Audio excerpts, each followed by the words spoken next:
Round 2 of the 2016 iRacing World Championship Grand Prix Series on RaceSpot TV, streaming live on iRacing Live, is coming up next.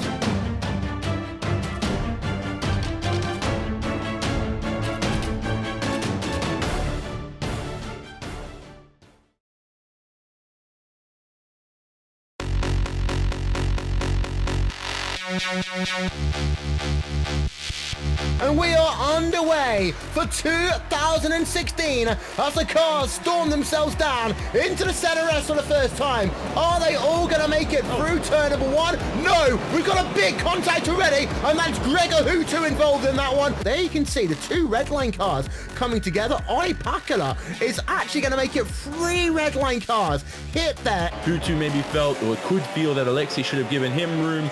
De Jong leads right now by 1.2 seconds over Martin Kroenke. Joni Tamala is running himself in 3rd place. Sebastian Job in 4th. So right now, Kroenke's got his work cut out for him. He has to break the toe that Joni Tamala is using right now. Out front, the gap between Joni Tamala and Mitchell de Jong now, Rachel, is down to 1 second. But Joni Tamala trying to make... Oh, he's made a wobble. Turn number 1, heading down to the center S's. Joni Tamala was trying to use the DRS there on Mitchell de Jong on the front straight. Around the outside, and he should be able to take the lead here on lap 12 of the event. Yeah, as he's going to go breezing past there, and he doesn't even need to get to the braking zone of turn number 1. Joni Tamala will move himself then past Mitchell de Jong. There you can see Gregor Hutu. It's not been a good day for him. Look at that graphic, down 24 places from where he qualified in today's event. Gregor Hutu is basically now trying to get as many positions up as he can, knowing that drop weeks could well be the difference maker in this season. Gregor Hutu is now up into P number 15, and he is showing himself to still be very fast. And actually now, Rachel, we're going to have to start talking about what if Gregor Hutu had actually made it through turn number 1 at the start of this event. For Coanda Simsport right here, we know what's happened to Redline. Their race is a bit of an abysmal, except for Ollie Pakala, who's up there. But right now, as Joni Tamala enters the pit lane, let's see if the same happens for Coanda. Let's see if they can revitalize their race. Kroenke right now, he might not pass Sebastian Job unless it's a miracle pit stop from the Coanda Simsport crew. But if you can get the fresh tires for the final stint, and maybe be a little bit faster than Sebastian come the end of the race, it may make that pass easier. So I see Kroenke's logic here. I think de Jong will certainly get a decent result, but 2 stops not the way to go. And they're starting to learn what's happening, you know, which drivers go on which strategies. You study that with tendencies. They watch the race after, do all that kind of stuff. We always forget how strong Pakala's race pace is, and you and I, we always rant about this, how good Pakala is compared to his redline teammates. On the day, you know, he is a race winner before in this series, so right now, fighting for a podium early on, he's thinking of finding a way past Kroenke and proving his worth to be the top of the 2 dominant teams, Redline and Coanda. It'll be up to Kroenke and Pakala to win that time. Sebastian Job is having now the race of his career so far. 12.5 seconds to the race leader, but Rachel, we're all now looking backward in terms of who's going to get the final 2 podium spots in this event. Pakala with a great run once again. Has a look up the inside here, and Kroenke gives him the space. Almost a spin for Martin Kroenke. He keeps it together, and Ollie Pakala into the top 3 here, Wills. Gregor Hutu versus Martin van Luzenoord. They are pretty much going to be side by side as they head themselves. What a run here by Gregor Hutu. He's going to stay side by side once again, and they say that Gregor Hutu can't do passes. Well, he's just done 2 fantastic ones in the space of 2 laps. Gregor Hutu now up into P number 11. Here comes up the hill for the final time Joni Tamala, and who would have thought at the end of this event we'll be talking about iRacing winning this race, but Joni Tamala joins the list of drivers as an iRacing World Championship Grand Prix Series winner with the fastest lap of the day to boot.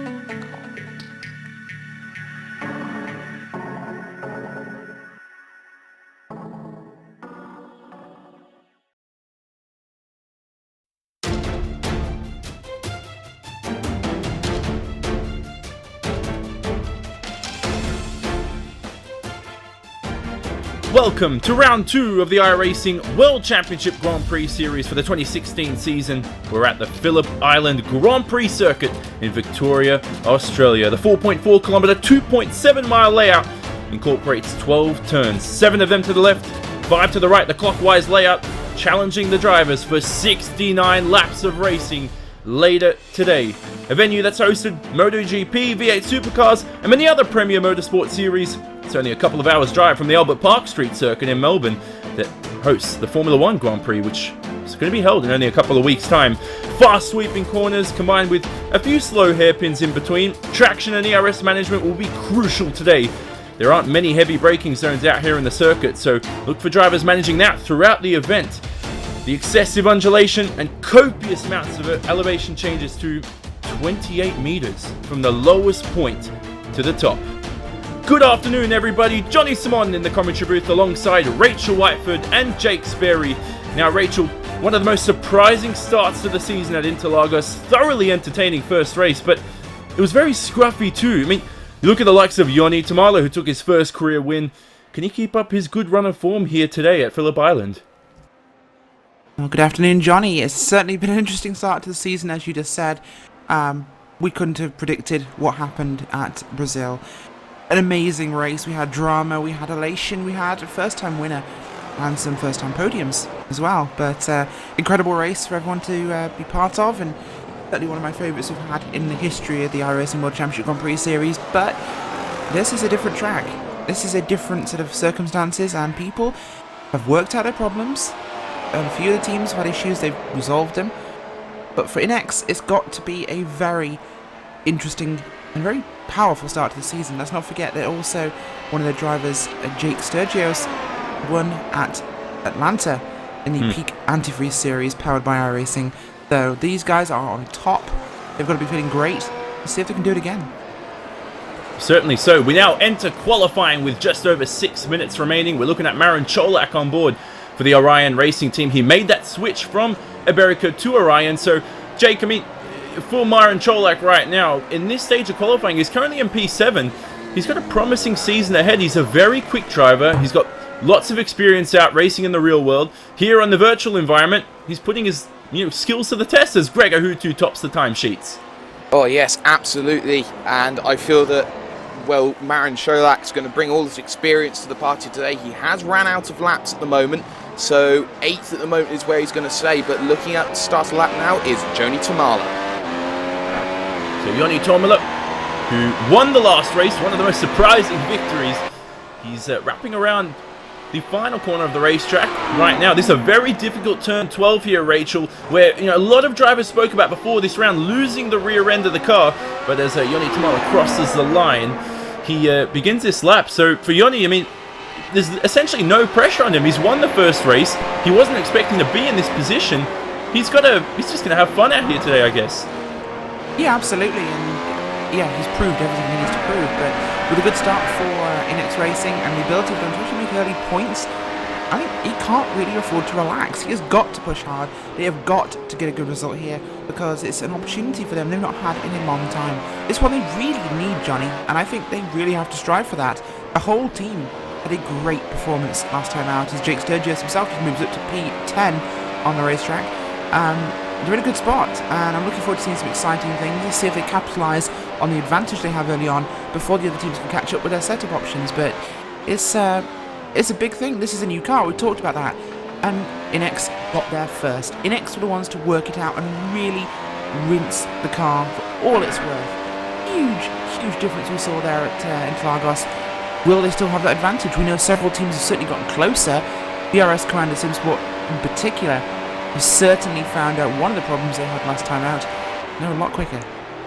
Well, Yoni Tomala crosses the line. It's only P5 for him. So currently the standings, as you can see, it's Gregor Hutu in P1 with a 1 minute 7.208. Mitchell Dion currently in second with a 1 minute 7.305. So a 10th down on the 5-time world champion Gregor Hutu. And then behind him, it's Olli Pakala, Martin Kroenke, and of course, Yoni Tomala in 5th position. Down the order though, Morgar Filio in 6th. Now, he's been very strong, Rachel, for that Radicals Online team.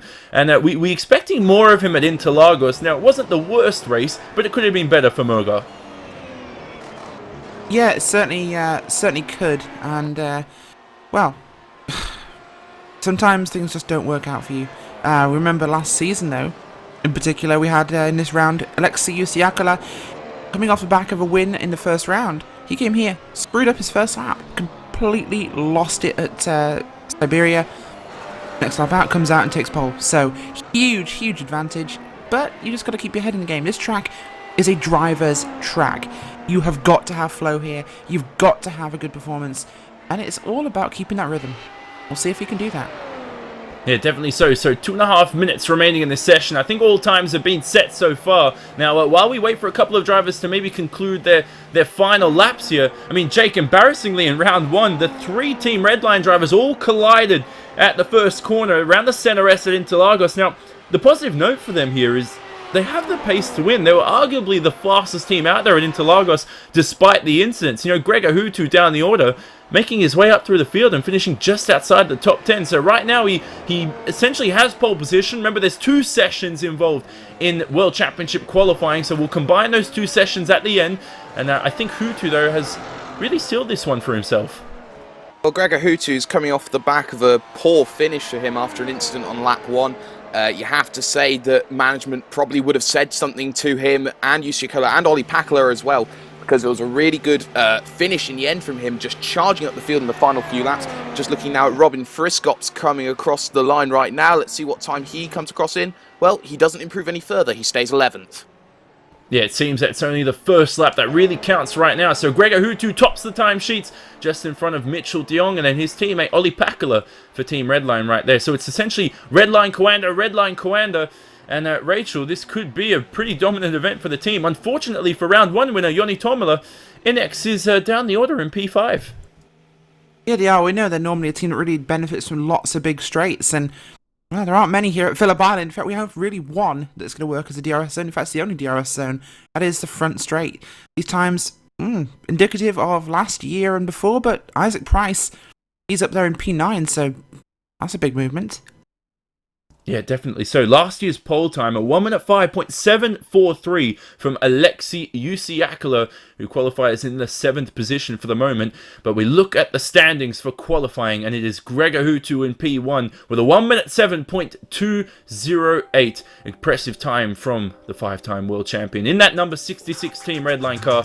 Behind him, it's Mitchell de Jong for Coanda Simsport.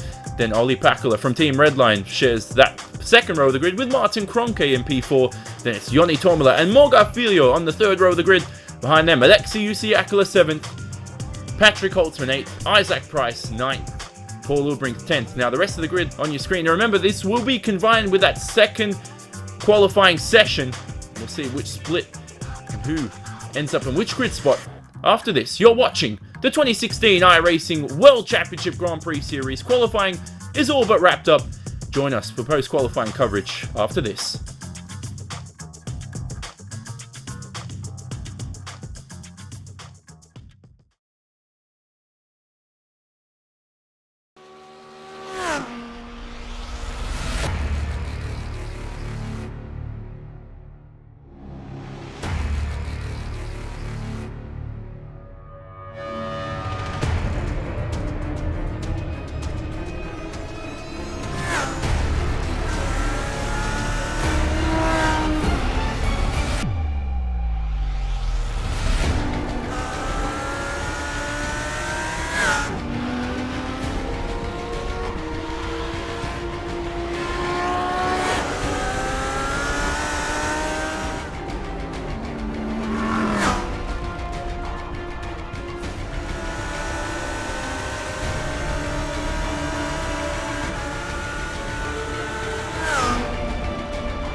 Welcome back to post-qualifying coverage for the 2016 iRacing World Championship Grand Prix Series, Round 2 from Phillip Island.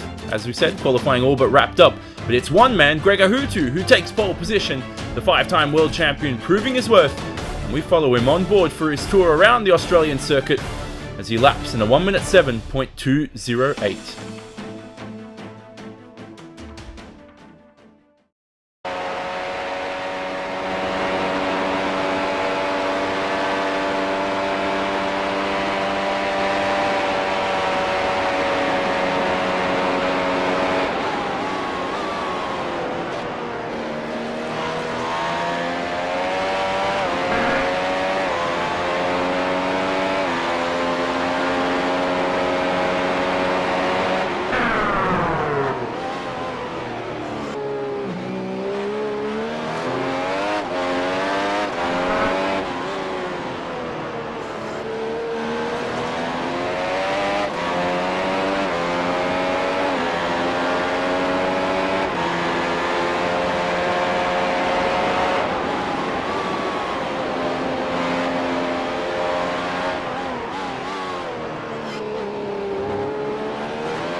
A wonderful time from Gregor Hutu there. Now, Rachel, what a smooth lap from the 5-time world champion. I mean, it just seemed, apart from turn 4 where he missed the apex slightly at Honda corner, that the car seems so balanced and smooth. It's like clockwork. Absolutely, Johnny. This is Hutu we love and, enjoy watching. Incredible smooth lap. A little bit of a wobble on turn 4's apex, but I think he was kind of just pushing it a little bit wider there, so he didn't perhaps compromise the next corner. In all, it's actually a pretty unremarkable lap by how smooth it was. But this is Gregor Hutu. Moves is fast, and he does do fast. I'll tell you what as well, Riley Preston, who is currently P6 on the grid to start this race. Jake, at his home race, yes, we know it's a virtual environment, but you tend to practice more at your home tracks because it's essentially you love them more, you spend a lot of time around them at home. So right now for Riley, he's in a great position with a new team as well. Don't forget the Orion Racing team, which he joined towards the end of the Pro Series. Oh, absolutely. And I think that Riley Preston being at his home race, be it that he doesn't have, say, the fans virtually watching him, but he has this ability just to click at certain tracks. And if Phillip Island's clicking for him today, well, you do have to say that Phillip Island is going to be a place where we're going to see a few more surprises. Not as many as we'd seen, like, say, for Interlagos, but still some really big results are going to be coming out today. Now, don't forget, as we combine the grid, only 35 drivers, so the top 35 of the combined 2 sessions make the final grid for the race. Right now, we have Frederick Evers, who's missing the grid, Tomo Meglic, Marcus Hamilton, Riku Alatalo, Oscar Mangan, and one big name here, Rachel, is Pablo Lopez, who needed to fight back from his poor round 1 performance. He had that incident with Riley Preston, and there's a little bit of bad words and bad blood spoken between the two, but that's all right. They're all over it right now. But for Pablo Lopez, this isn't the best way to revitalize your championship. Yeah, certainly not. And if I'm being brutally honest, Johnny, I'm not sure there's perhaps a championship in sight for him in his debut here in the iRacing World Championship Grand Prix Series, but he could certainly get a number of good results. He's a fast driver, a very fast driver. He has a lot to learn this year, especially a lot of things he can pick up from these guys, and I think it will definitely broaden him as a driver. Is he going to get a win this year? Not sure, but he is a talented guy, and we've seen him involved in 1 or 2 wrecks in the past, and hopefully, if he can clean that up, he'll be getting some really good results. Now, 69 laps of racing here today, Jake, so there's plenty of chances to overtake. You look at turn 1 at Dewan Corner, which is very fast sweeping. I remember seeing Ashley Sutton there in some touring car racing on iRacing, pulling some great moves. But in these McLaren MP430 vehicles, it's incredibly tough to go side by side, but the aid of DRS, the aid of the ERS as well, how drivers manage that today in all the braking zones. Turn 4, one of the biggest, deepest braking zones on the circuit. This is where drivers need to be smart, and it's only 1 week of testing, so they're really pushed to the limit here coming towards round 2. Oh, I have to agree with you. I think that with the lack of high braking areas that you find around Phillip Island, it creates this sort of unique challenge that you find in these MP430s, that you're not charging the ERS as much as you maybe should. We might see even as much as drivers not using ERS on a lap for the next lap in order to get a move sorted.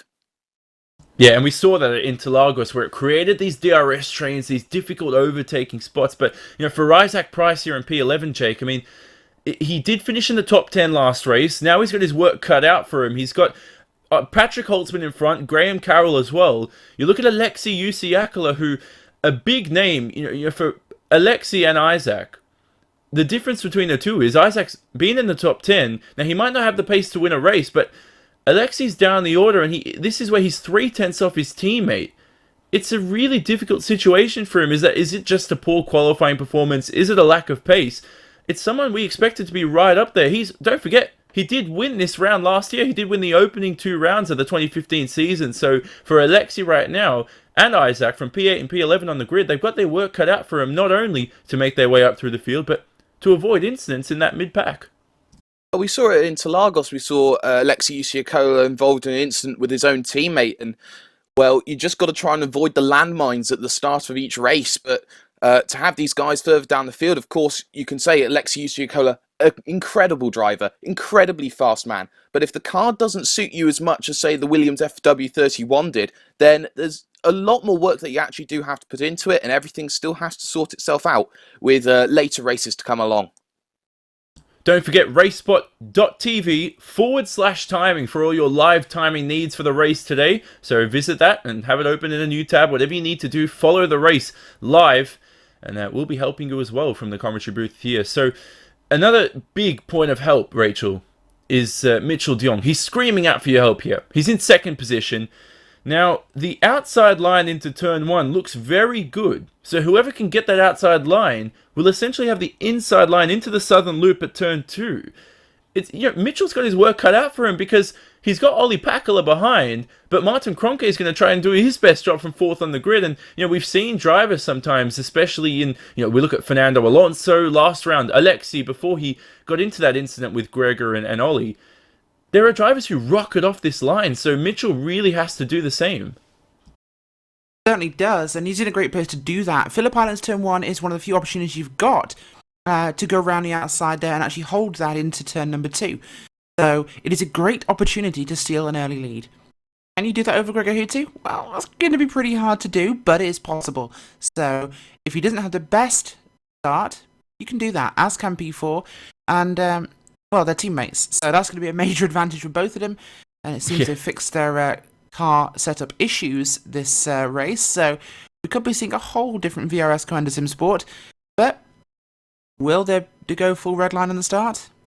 Who knows? The logic here, Jake, is that for the likes of Joni Tormela in P5, when it's only a 1 week break between rounds, you see these types of guys do the same thing as they did in round 1 because there's not enough time for these drivers to rectify too many issues. The likes of Coanda, who have, speaking to the team, they've tried their best to sort of rectify their issues in terms of balance, ERS management, all that kind of stuff, speaking to them before the race. But for Joni Tormela here, he did start in a similar position at Interlagos. I wouldn't be writing him off for the win at all. No, absolutely not. I think he qualified something like 3rd on the grid, 3rd or 4th at Interlagos, and he just proved with the pace that he had, he could stick it to Martin Kroenke, he could stick it to Mitchell de Jong, he could stick it to the guys ahead, and he could be this guy who could take a win by not just 1 second, 2 seconds as you normally see around here. He took the win by a quarter of a minute, and that says a lot about a driver. He's not just quick for one race, he'll be quick around here, and of course this is his favourite circuit. What a lovely circuit, Phillip Island. As we spoke about earlier in the broadcast, 4.4 kilometers, that's 2.7 miles, clockwise layout. Now, it does turn right initially into turn 1, but it wraps around clockwise. 12 turns, 7 to the left, 5 to the right. So 69 laps of racing here today. We're going to see, it was 71 at Interlagos, Rachel, and that one-stop strategy looks very, very tempting, but there are a few drivers who, in practice, have noted that the two-stop can really work if you have a clean track and if you get it really right. But, essentially in a race sort of situation, it seems one-stop is the way to go today. Yeah, it certainly does, Johnny. And one stop, I think, is what we're going to see. It's more of a tyre thing that, if obviously there is no refueling. We really expect to see just one pit stop in this one. It's going to be interesting when they bring this down. It's probably been about halfway, we expect. So, depending on the drop off we're seeing, we don't know yet, but expect that to be about halfway through the race. As it stands, we're looking really at a very interesting race in terms of evolution. Of course, these guys are going around here for quite a period of time today, so they have to manage the ERS. They have got a reserve, but in most cases, from what we know, they're going to be pretty much running on full recovery mode in most cases and most tracks because of the length of the lap. So there really isn't going to be as much ERS strategy in this race as you'd expect at some other places, but we're starting off with some pretty twisty tracks with lower speeds, so it's just going to be a major factor that it will not be dealing with. And they can kind of ignore it for most of these places. Places like Monza, less so. Of course, thanks to Anwen Design for their overlay and graphics work. So the keys to the race here today, essentially, who makes up positions at the start? You'll save up valuable seconds. Look out for those drivers. What about ERS management, as Rachel and Jake were just speaking about? Not many heavy braking zones out here today, so drivers are really going to have to manage that. And finally, staying out of the DRS trains. That could cost drivers a lot of time. They all have DRS, and they all deploy ERS at the same points in the circuit, the same way we saw at Interlagos. Really, to counter this situation, you'll need to attack the abnormal parts of the circuit. What about turn 4, Honda corner? Turn 6 will be very interesting, so look out for that later on in the race after the ad break. But for now, that's post-qualifying coverage all but wrapped up. We'll see you shortly. Do not leave us. You're watching the 2016 iRacing World Championship Grand Prix Series on RaceBot TV, streamed live on iRacing Live. The race coming up next.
Welcome to pre-race coverage for round 2 of the 2016 iRacing World Championship Grand Prix Series on RaceSpot TV, streaming live on iRacing Live.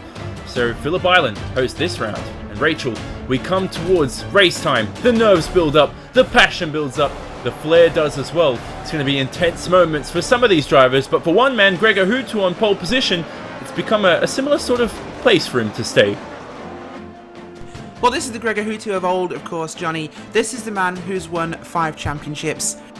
This is Gregor Hutu, the one we expect to see all the time. And he's taken pole there by just under a tenth of a second from Mitchell de Jong. He set the 1 minute 07.208, Mitchell de Jong with a 3:05. That is a very big gap at this level, of course. If you look between de Jong and Pacala, it is 3:05 to a 3:13, then a 3:51. The gaps get smaller. Hutu has done it in his usual fashion, and he made it look easy. Gregor Hutu is honestly an incredible performance, but will he have the race he wants starting out front here today? Who knows? Well, for Hutu, who is a 5-time world champion, he's got his work cut out for him this season after already having a poor finish, P11 at Interlagos, but luckily for him, he did actually finish the race for the likes of Alexei Usiakala and more. You know, it's very difficult, Jake, for those kinds of guys. We spoke about this before, or post-qualifying coverage, where from P8 on the grid, he's got a lot of work to make up, and I think for him right now, it's about patience at the start. You don't want to get involved in another incident. Oh, absolutely. It's a patience game. You've got to think that you've already used your one drop week you get in the opening 12 races, and you really cannot afford to do that again. He's now going to be treading a thin line for the rest of the series, I have to say, and he's got to be really careful about what he does off this line, and in general, what he does on every single overtake that he does around this Phillip Island circuit. For the championship standings for you, Yoni Tamala does lead on 39 points, ahead of Sebastian Job, who did finish in the 2nd position last round. Then it's Martin Kroenke. Can Kroenke win a championship this season? That's a big question. He could be one of those drivers, Rachel, that will fail to even win a championship in the future. He doesn't want to join that list because he's got so much skill and so much potential. Definitely one of the best virtual racers out there today. Yeah, absolutely, and that list is, of course, very exclusive. Only Gregor Hutu and Hugo Luis on that list, so there's a lot of drivers vying to make their way onto that, and at the moment we do not know exactly if anyone can. Will Gregor Hutu adapt quickly to the new car? Because last time we switched car from the IR05 Indy car to the Williams FW31, it was Hugo Luis that won. So could this be the year for another driver? Will we see the usual Gregor Hutu today? Will he lead from the start and run away with this one? We just don't know. Will it be Yoni Tamala? Can he do it again? Yeah, Yoni Tamala, only 19 years of age for the Finnish driver, and so his best result before that was P5 at Phillip Island in 2014. So this is a racetrack which he's gone really well at, Jake, but that was 2 years ago, and that's irrelevant. New car, new different championship and season right here. He's still P5 on the grid, and as I said, this is where he was last time out in Interlagos, around this sort of spot in the grid. He can still win this race. Oh, absolutely. Certain drivers click with certain cars, and it seems that Tormala has this clicking feel with everything going on. And I feel that if he keeps on going the way he does and he continues these fine results, I think he can be a viable contender for this championship this year. Don't forget, live timing is available on RaceSpot.tv/timing, and you can view all your timing needs for the races. You track the broadcast as well. So right now, Michael Dinkel's made the grid, Rachel. Good for Michael Dinkel. He definitely has top 15 race pace. Now, we saw that with his top 15 finish at Interlagos. Another man who has his work cut out for him. But for now, we'll look at the grid for you as 5-time world champion Gregor Hutu leads the grid in P1. Pole position for him, a 1 minute 7.208. Mitchell de Jong in P2, a 1 minute 7.305. You look down the order on the second row, it's Olli Pakala and Martin Kroenke for Redline and Coanda separately. Then Yoni Tormala, round 1 winner, just ahead of Australian Riley Preston at his home track. Can he win the race here today? Let's see. Moga-Filho, the Brazilian, in P7. Great qualifying performance from him. Then it's Redline's Alexei Usiakala down the order. The rest of the top 10, it's Carroll and Holtzman for P9 and 10. down the rest of the field. You look at Isaac Price, P11, another few notable names. Yuta Saito, who had a great race at Interlagos. He's got incredible pace for the Ronin Racing team. A lone driver for that team. Let's see what he can do to cap off round 2 here. Look at Kazuki Mishima as well in 19th. Marti Piatella for Coanda, P21. Diogo Oliveira, good to see him on the grid as well for Positive Sim Racing. Marin Cholak, not the best qualifying performance for him for the Orion Racing team. And a few other names. Very notable here, Rachel. Sebastian Job, P33. Alex Simpson, P34. What are the Apex Racing UK drivers doing there?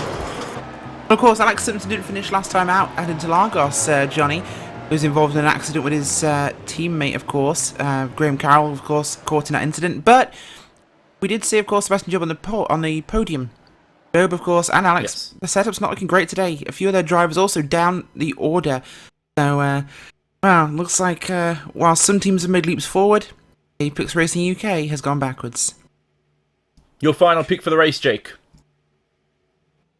In my opinion, I feel like it's all going to come down to who makes a good opening stint and actually who can get the pit entry correct the most. It's really understated. So I think maybe even a driver like Martin Kroenke can find himself through the field if he gets a good run. So Jake says Kroenke, and there's only 20 seconds left to the grid. Don't forget, racebot.tv/timing for your live timing needs. The nerves build up, the passion builds up, and the flair as well. 450 meters from pole position awaits Gregor Hutu all the way down to turn 1, Duan corner. They'll wrap around that and head to the southern loop as they wait for the 5 lights to illuminate. Drivers on the throttle. And we go green for 69 laps of racing. Wonderful start from Martin Kroenke from 4th on the grid, attacking teammate Mitchell de Jong. He's jumped ahead of Ollie Pakula, but Gregor Hutu leads into the first corner, just ahead there of Mitchell de Jong. Kroenke 3rd, Pakula 4th. Bit of a shambles down the order as well. A few drivers fighting, and I think that's de Jong going wide into turn 2. So he's has got his work cut out for him here with Martin Kroenke on the run down to turn 4, Rachel. Yeah, absolutely big jump by Ilkka Haapala. Huge jump from the grid, slotting between a few of the cars, taking out on 3 wide as we head here down to the first hairpin. It's all contact early on as cars fitting into gaps they do not want to go in. I don't think I've ever seen 3 wide work through that one, Johnny, but my God, they make it stick. No one's off. Yeah, Pakula fighting here with Martin Kroenke on the exit of Siberia, side by side through this section of the racetrack. Oh, car off the racetrack as well, Rachel. We have a car off the racetrack. It's one of the Apex Racing UK cars. Trying to work out who that is for you right now. We do have a name, I believe, that could have been Van Loosenhoord. It is.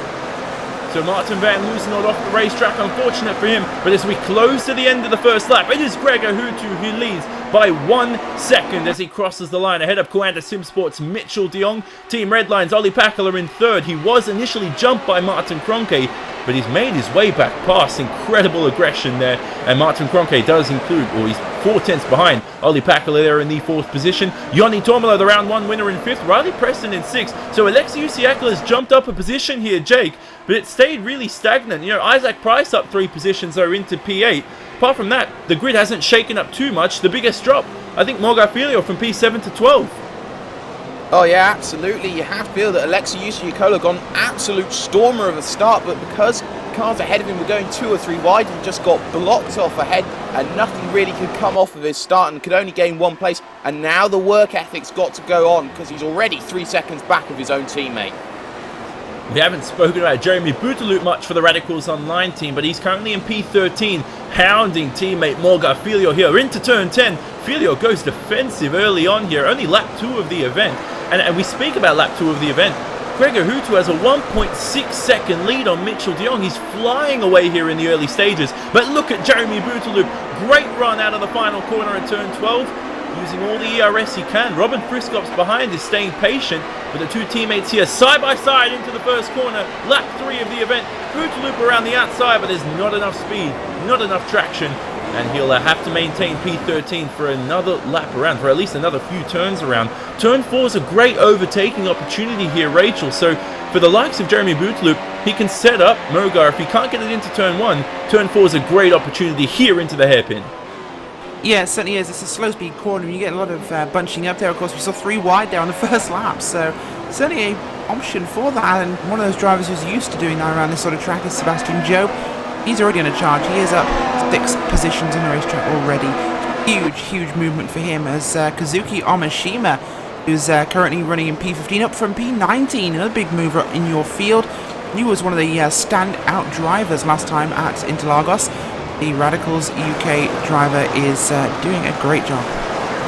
Yeah, wonderful stuff from Kazuki. Tried to attack Robin Friskops. We don't see many mistakes from Robin Friskops, Jake, but Friskops staying cool there, so Kazuki really has his work cut out for him as well. But Jeremy Bootloop, round 2 here on his teammate, around the outside into turn 1, and I think he's got this move done. Mogarfilio lets him through, and Jeremy Bootloop up into P12. Wonderful stuff from the Frenchman. Now Friskops is very close behind Filio. He has to be careful here, Mogar, because he could lose another position, this time to someone who's not on his team. Well, he's got to play rear gunner right now. He's got to make sure that his teammate, Jeremy Bootloop, actually gets the getaways. They see they're going to go side by side through Honda here. Turn number 4. Can he make the move stick? No. But he might just have an opportunity into 6, into Siberia. No, he doesn't. And, well, everything now just has to cool down a little bit here. Mogarfilio now has to play the defensive game and make sure his teammate can escape to the cars higher up the field. So here's Kazuki Mishima. He's just waiting for these two to pounce because he's right there ready to claim any positions. Oh, he's gone very wide into Lukey Heights. Anton Higgling behind the Apex Racing UK car. Very close to Kazuki. But I think Friskops here has had a great run out of turn 11. Turn 12 is a difficult corner. This is where the rear end tries to step away from you. But the traction there for Friskops. Wonderful stuff from the Inex Racing car. And he's side by side on the run down to turn 1 here with Mogarfilio. Could it be a double whammy in 2 laps for Mogar? On Friskops around the outside. He gets the position. What a move from Robin Friskops up into P13. Claims and steals that position away from Mogarfilio. Lap 5 of the event. You could say it's almost game over for Mogar in this stage, Rachel. Yeah, stunning move there by Robin Friskops. Just what you want to see in a racetrack. We mentioned around the outside in turn 1, but not normally something you see after the first lap.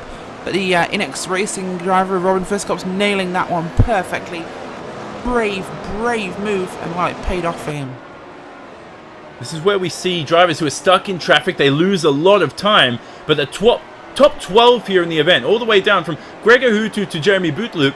It's 9.5 seconds the gap between 12 drivers, incredibly close. Hutu leads though by 2.5 seconds. Then it's Mitchell de Jong in 2nd position, Ollie Pakala 3rd, Martin Kroenke in 4th, Joni Tomala 5th. The rest of the top 10, Riley Preston, Alexei Usiakala, Isaac Price, Patrick Holtzman, and Graham Carroll. Now Kazuki Mishima here could pass Mogarfilio. Mogar's really falling down the order, Jake.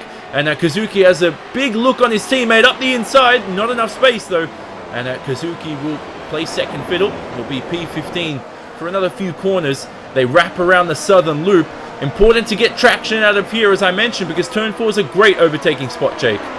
Oh, absolutely. You can see Kazuki Umeshima closing ever more. Will he have a look? No, not this time. But oh, car going off a little bit shaky there. Managed to keep it sorted, but it seems that Mogarfilio at the moment is dropping time, and again he's dropping 1 second this time and the other, and well, it seems that everything's just going to have to be that waiting game a little bit more.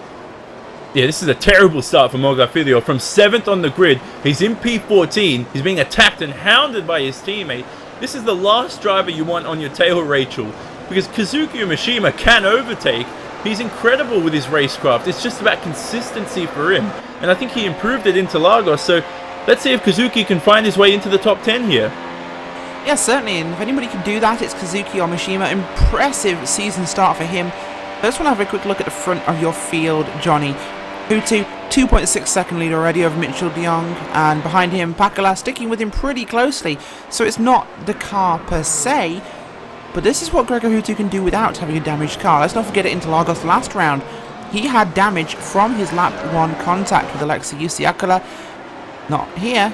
Look at the gap he has. But we are seeing Mitchell de Jong and Martin Kroenke keeping up a lot better at the moment. Tomala, though, not letting go. He's catching Kroenke for the 2nd race in a row. Yeah, Riley Preston with a 1 minute 9.283 was the fastest driver on the racetrack. Hutu with clean air, no DRS, and essentially calm, in a calm state of mind. A 1 minute 9.3, he's 2/10 faster than Mitchell de Jong in P2 and teammate Ollie Pakula in P3. Now, Pakula was extremely close at the end of this main straight. They cross the line now as de Jong comes towards that start-finish straight. So Pakula's 8/10 behind. He's lost a lot of time this lap. Now we get into that stage, Jake, where the DRS trains come. All the drivers have DRS at the same time, and it nullifies the effect. They all deploy ERS at the same stages or same places on the racetrack, and you get this never-ending situation where no one can overtake. But you can counter this situation easily if you start to use flare and poise. And right now, Yoni Tamala trying to do that right onto the back of Martin Kroenke for P4. Oh yes, absolutely. You just find yourself in this endless cycle of trying to push yourself to be that little bit quicker, but knowing that the guy's got exactly the same tools at his disposal ahead, it really does deflate you. It really does get you down. And right now, Yoni Tamala's got to be careful here about how he works, because he's got Riley Preston behind him, who is one of the fastest guys on the circuit right now. And you can see now as they headed just past Lukey Heights down into this big hairpin right-hander right now. He's got the closest run I've seen him have for a long time. And this could be Tamala's chance, you know, here, Johnny. Yeah, he needs to get a great run out of turn 12. The fight for traction. Now, we'll look for that flap to open on the rear end of the car, the iNEXT Racing car. There it is. Kroenke also has DRS, though, on the run down to turn 1. Yoni Tamala very, very close to Martin Kroenke, but it's not enough into the first corner. The Coanda Sim Sport driver staying cool, and he has the straight line speed. Now, they've rectified their issues, Rachel, from last round, so it seems to be working pretty well. But actually, we'll stay on board with this on towards turn 4. On board with Yoni Tamala here on the run down to the Honda corner. But I think he's a bit too far behind, and he stays behind Kroenke. Very patient there, good to see. But yeah, both cars having DRS, Rachel, and good to see Coanda at least with de Jong and Kroenke still at the front at this stage of the race, not like Interlagos. Yeah, they are, Johnny, thank you. Of course, at the moment, this is getting interesting. We saw the run into turn 1, Yoni Tamala getting a bit wiggly as he turned into the corner, carrying the extra speed from the DRS. So, could be still a bit of an issue for passing. Of course, the dirty air is still a problem here. He is desperate to get past Martin Kroenke, of course, being chased from behind by Riley Preston in that number 94 machine. So it's going to be a really tough job for him, but we can see if he can manage this one. He has to find some clean air. If he can stay this close now to Martin, he has a real chance as we are on the straight now, running towards turn number 1. Will he do it this time by DRS flap is open and not close enough again. Johnny? Yeah, I think Coanda really have the straight line speed here. Only lap 10 of 69, so that one-stop strategy is really the strategy to play. Now, we saw Mitchell de Jong last round going for the two-stop. Tamala has a great run out of the southern loop. On towards turn 3 here, Stoner corner, side-by-side, into the Honda corner, turn 4, under-braking. Yoni Tamala side-by-side with Martin Kroenke. Kroenke has the inside line and the traction, and he keeps that 4th position ahead of the iNEXT Racing car. So, Jake, we come into this stage of the race where this is where Yoni really lit up the times last time at Interlagos. He's doing the same thing at Phillip Island. Very, very scary.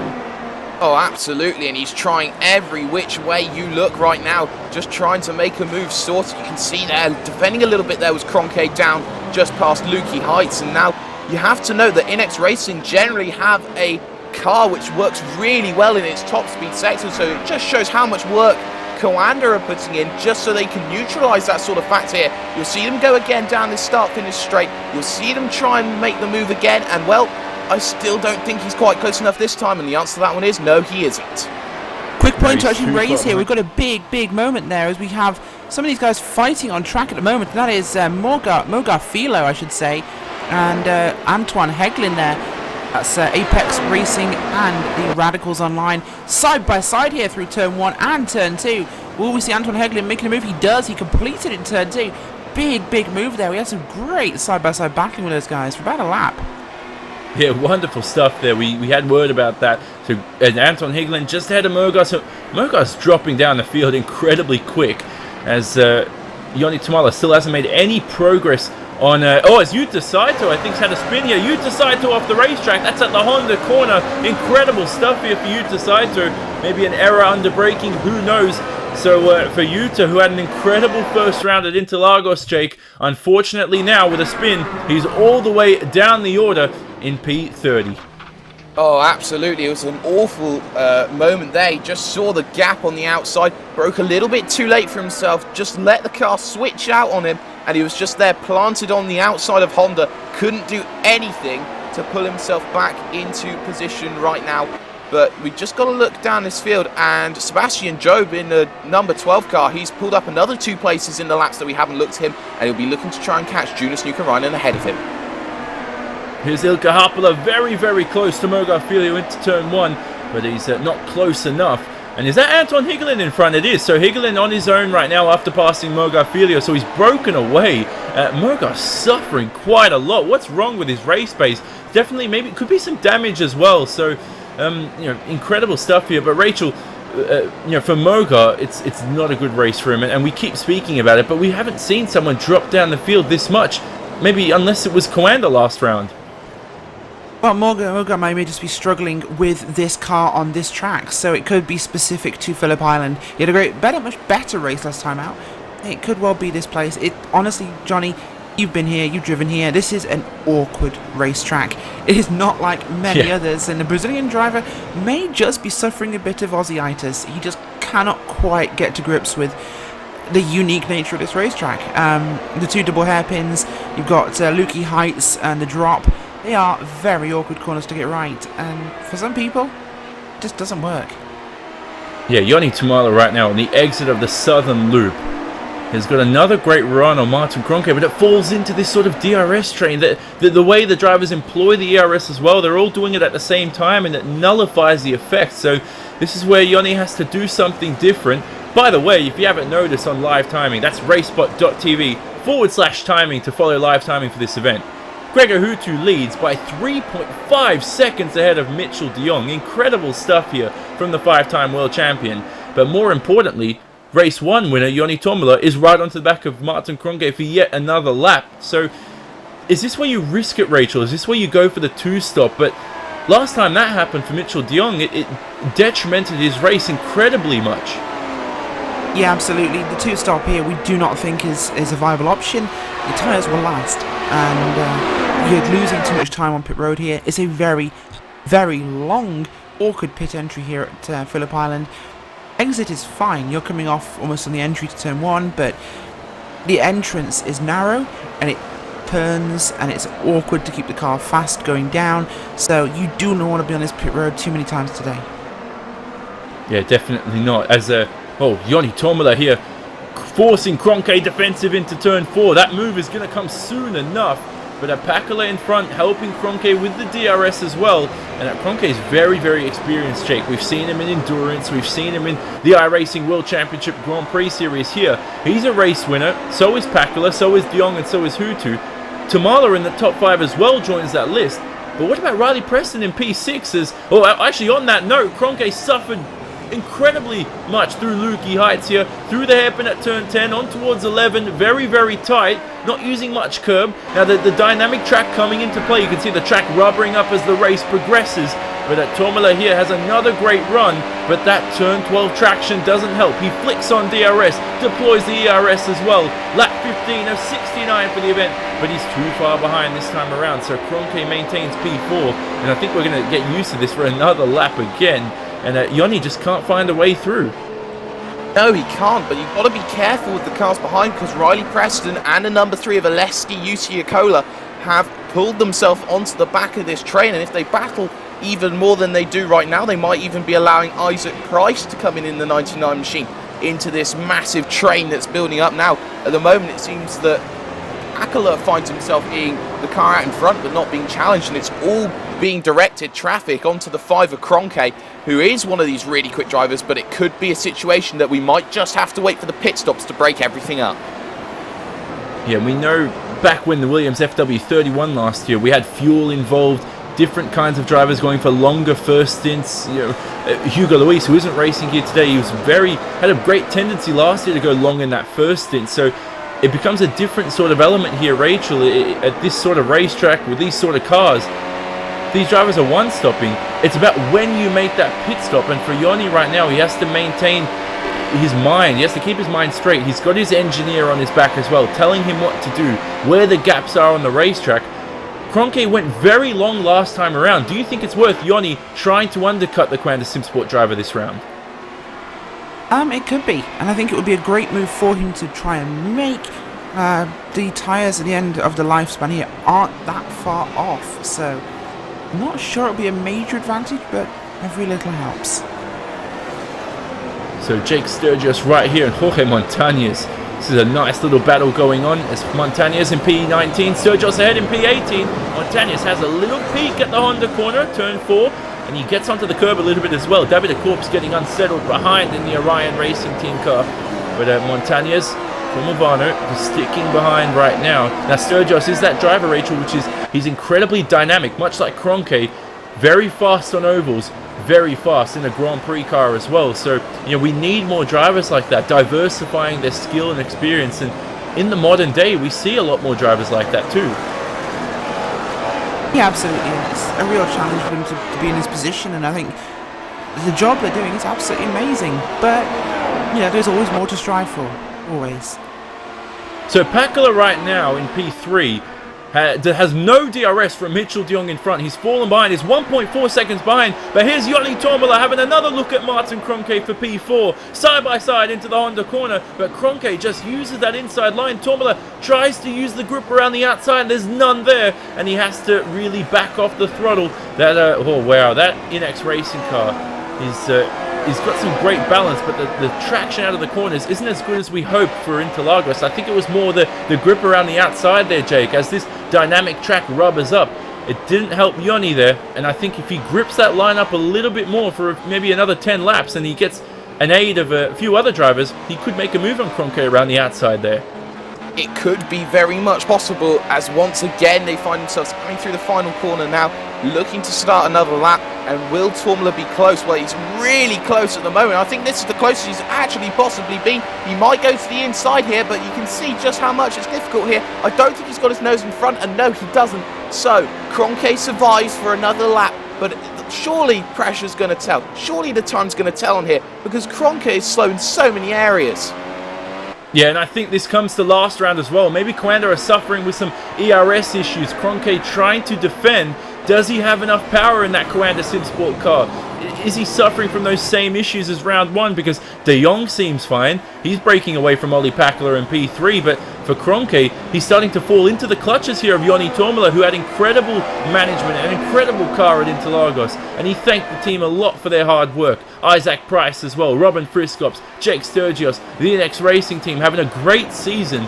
But right now, Joni Tommela could put an end to Martin Kroenke's chances here of making his way up through the field. Now, Kroenke getting unsettled there, Rachel. Very, very shaky under braking. And this is, oh, look at that, on the exit of turn 11 as well. A few little moments there for Martin Kroenke. Can he keep ahead of Joni Tommela on the main straight?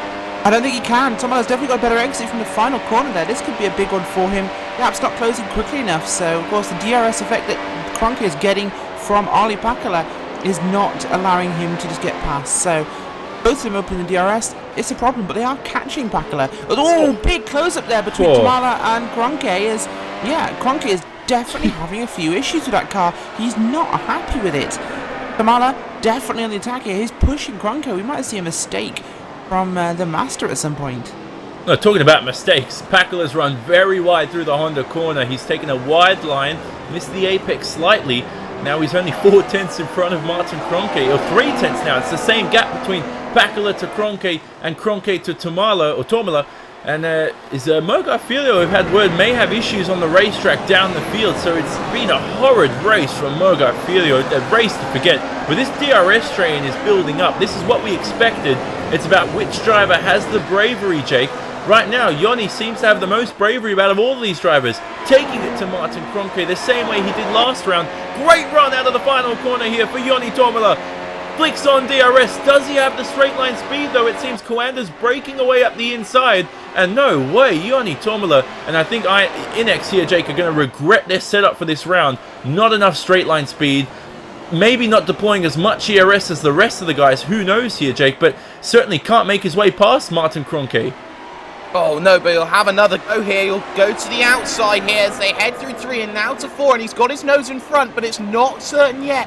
Into the right-hander they've come along. And, well, has he got the nose still there? Answer to that one is no, he still can't make the move sorted. So, Joni Tommela trying every which way, and it's not working out for him. But something to note is Ollie Pakula seems to be the factor that these guys are trying to work with. He's lost the back of Mitchell de Jong, and now surely he will soon become the target down these front straightaways.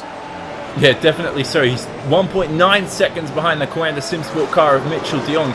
By the way, we've forgotten that Gregor Hutu's led this race to that number 66 Team Redline car. A 1 minute 9.4 last time around. He crosses the line now to begin lap 20 of the event. A 1 minute 9.5.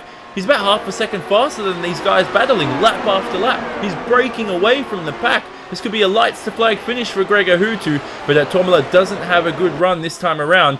Jeremy Buildup down the field, also very close to Carroll on our timing screens, but he can't make his way through.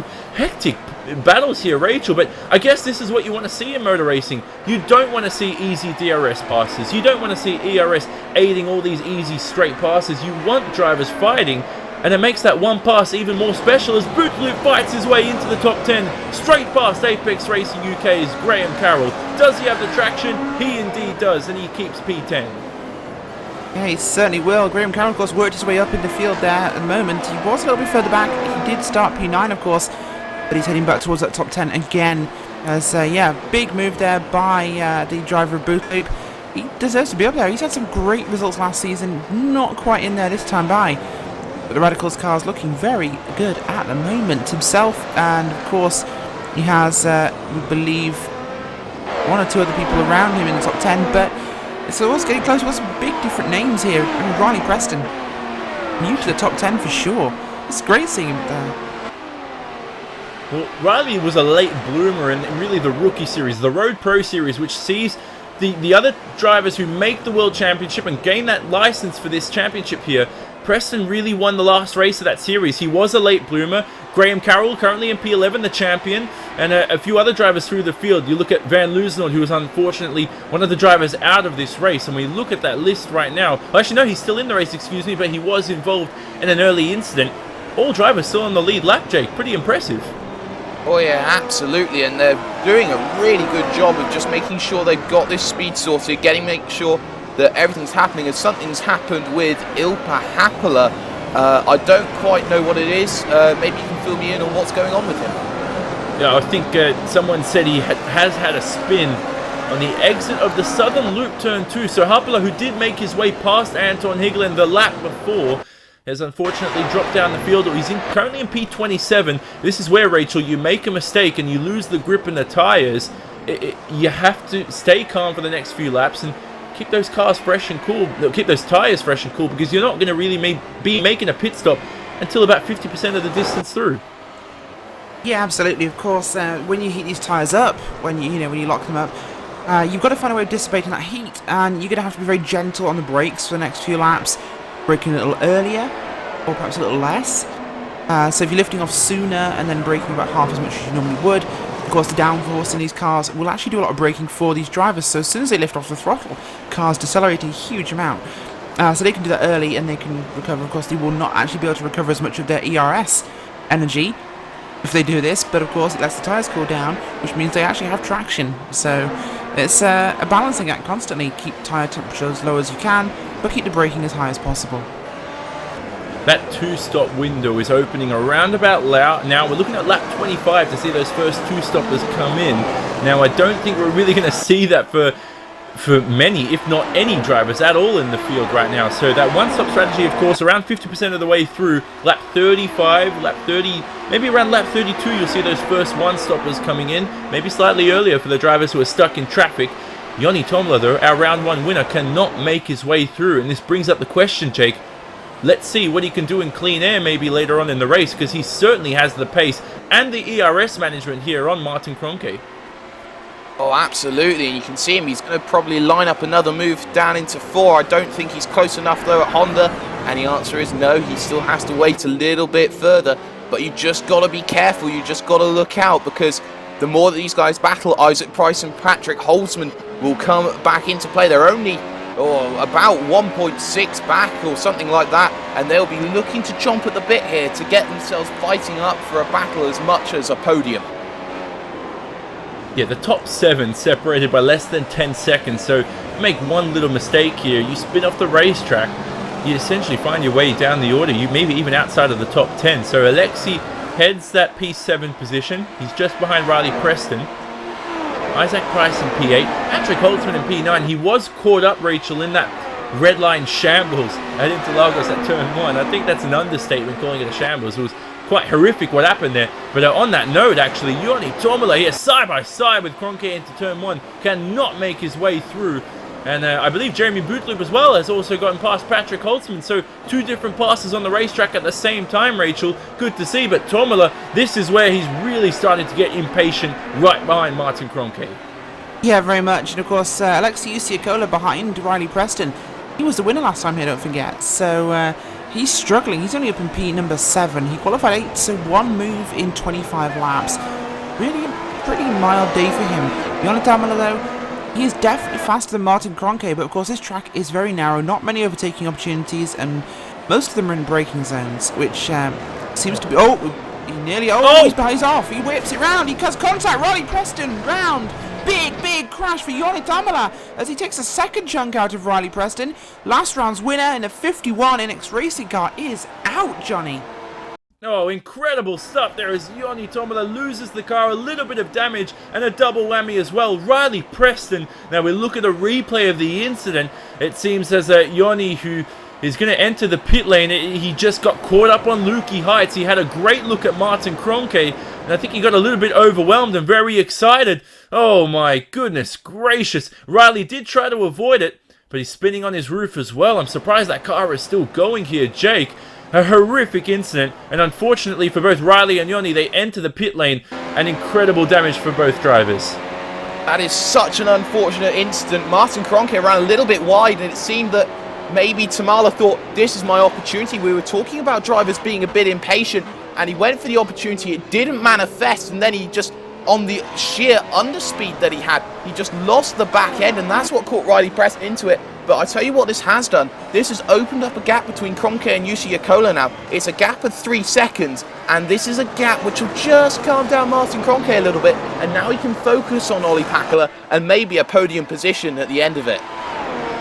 Yeah, Alexei Usiakola, from his onboard perspective, he did seem to back off the throttle, and he was very patient through there, so he goes away unscathed.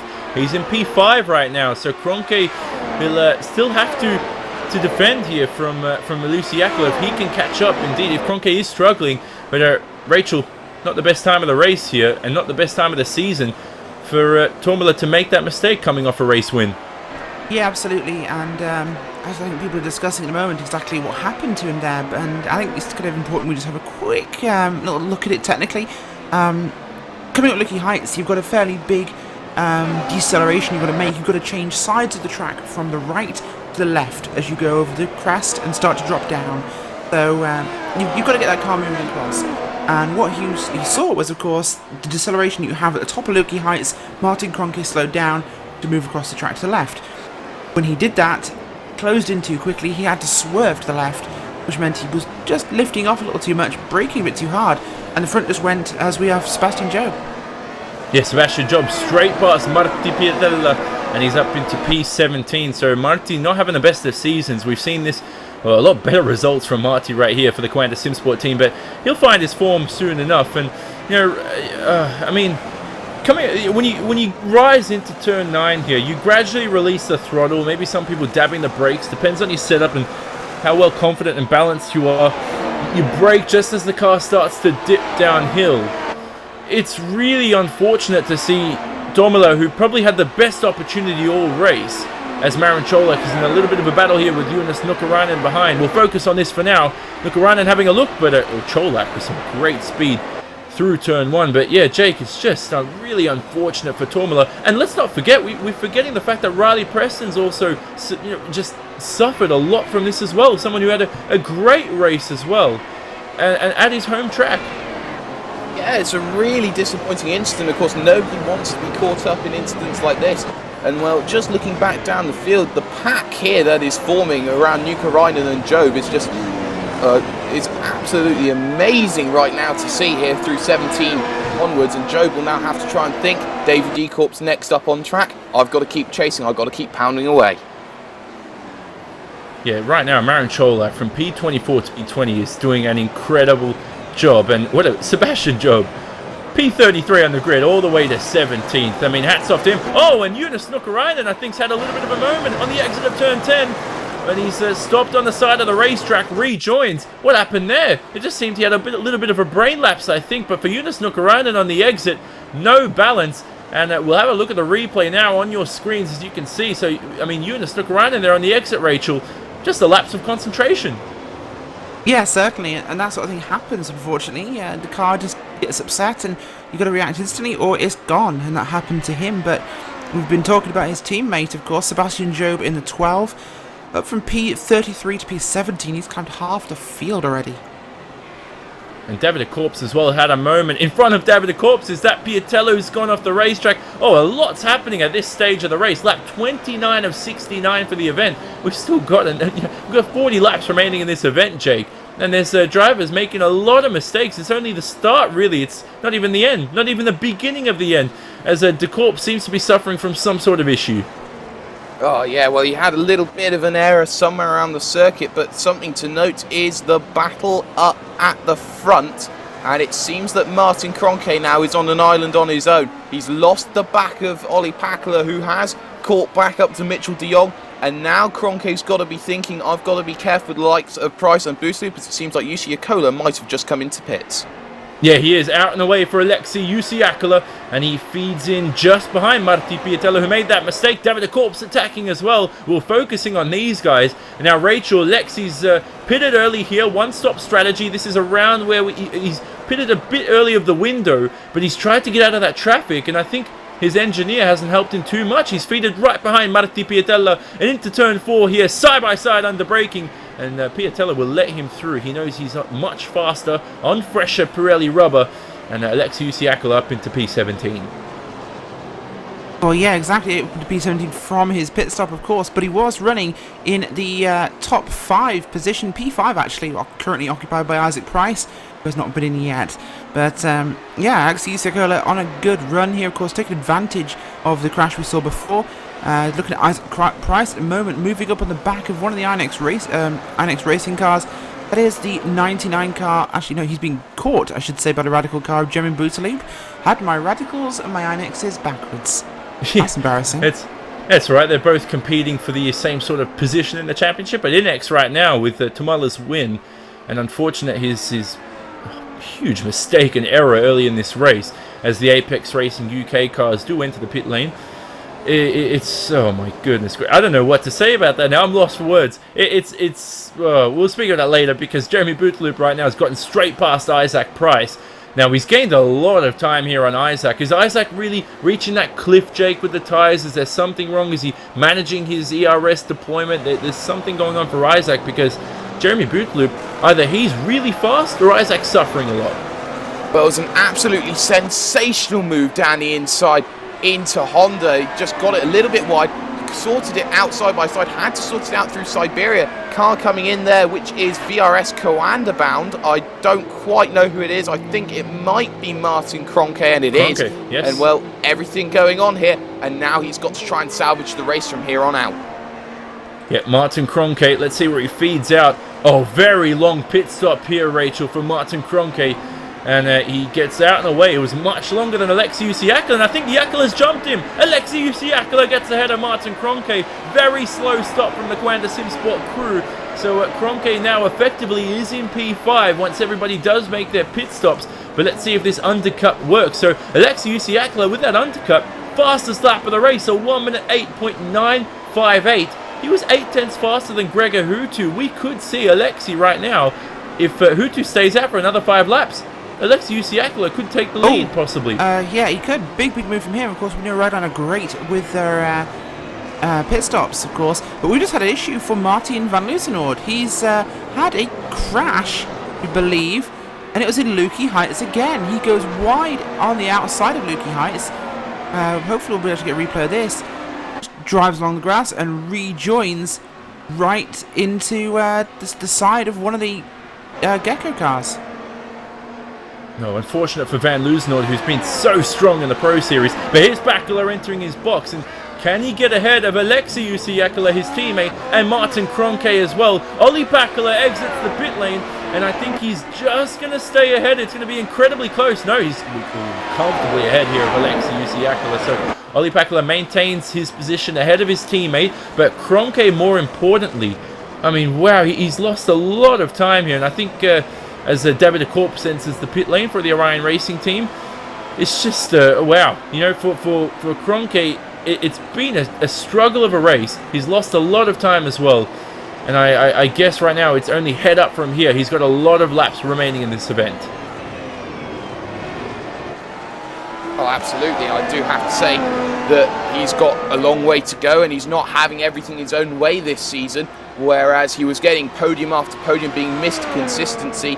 Everything's going out, and as we say that, race leader 66, Gregor Hutu, the champion, is in the pit lane right now, and he will come out in a world of his own. And well, it's Jeremy Buitaloop now who will inherit race lead. Yeah, Kazuki Umeshima behind, but he's a bit too far behind. So Hutu just behind Robin Friskops, that is. So Robin Friskops in P5. Hutu has a little bit of a clear track, not too much, but essentially he will lead this race. As Mitchell de Jong also pits as well. He feeds in just in front of Martin Kroenke. So de Jong from P2 here, Rachel, has fallen behind Pakala and Alexi Usiakala for some reason.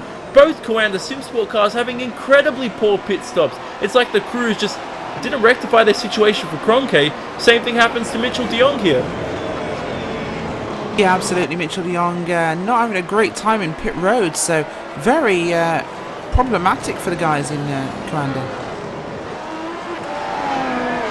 I don't even know how that can happen. I mean, de Jong was comfortably in P2. Not too comfortable, but he really had it. And these late pit stops could kill them, Jake, because we've seen the DRS trains. We've seen the ERS as well. And if Kroenke couldn't make his way past Olli Pakala, how is Mitchell de Jong supposed to make his way past two Team Redline cars?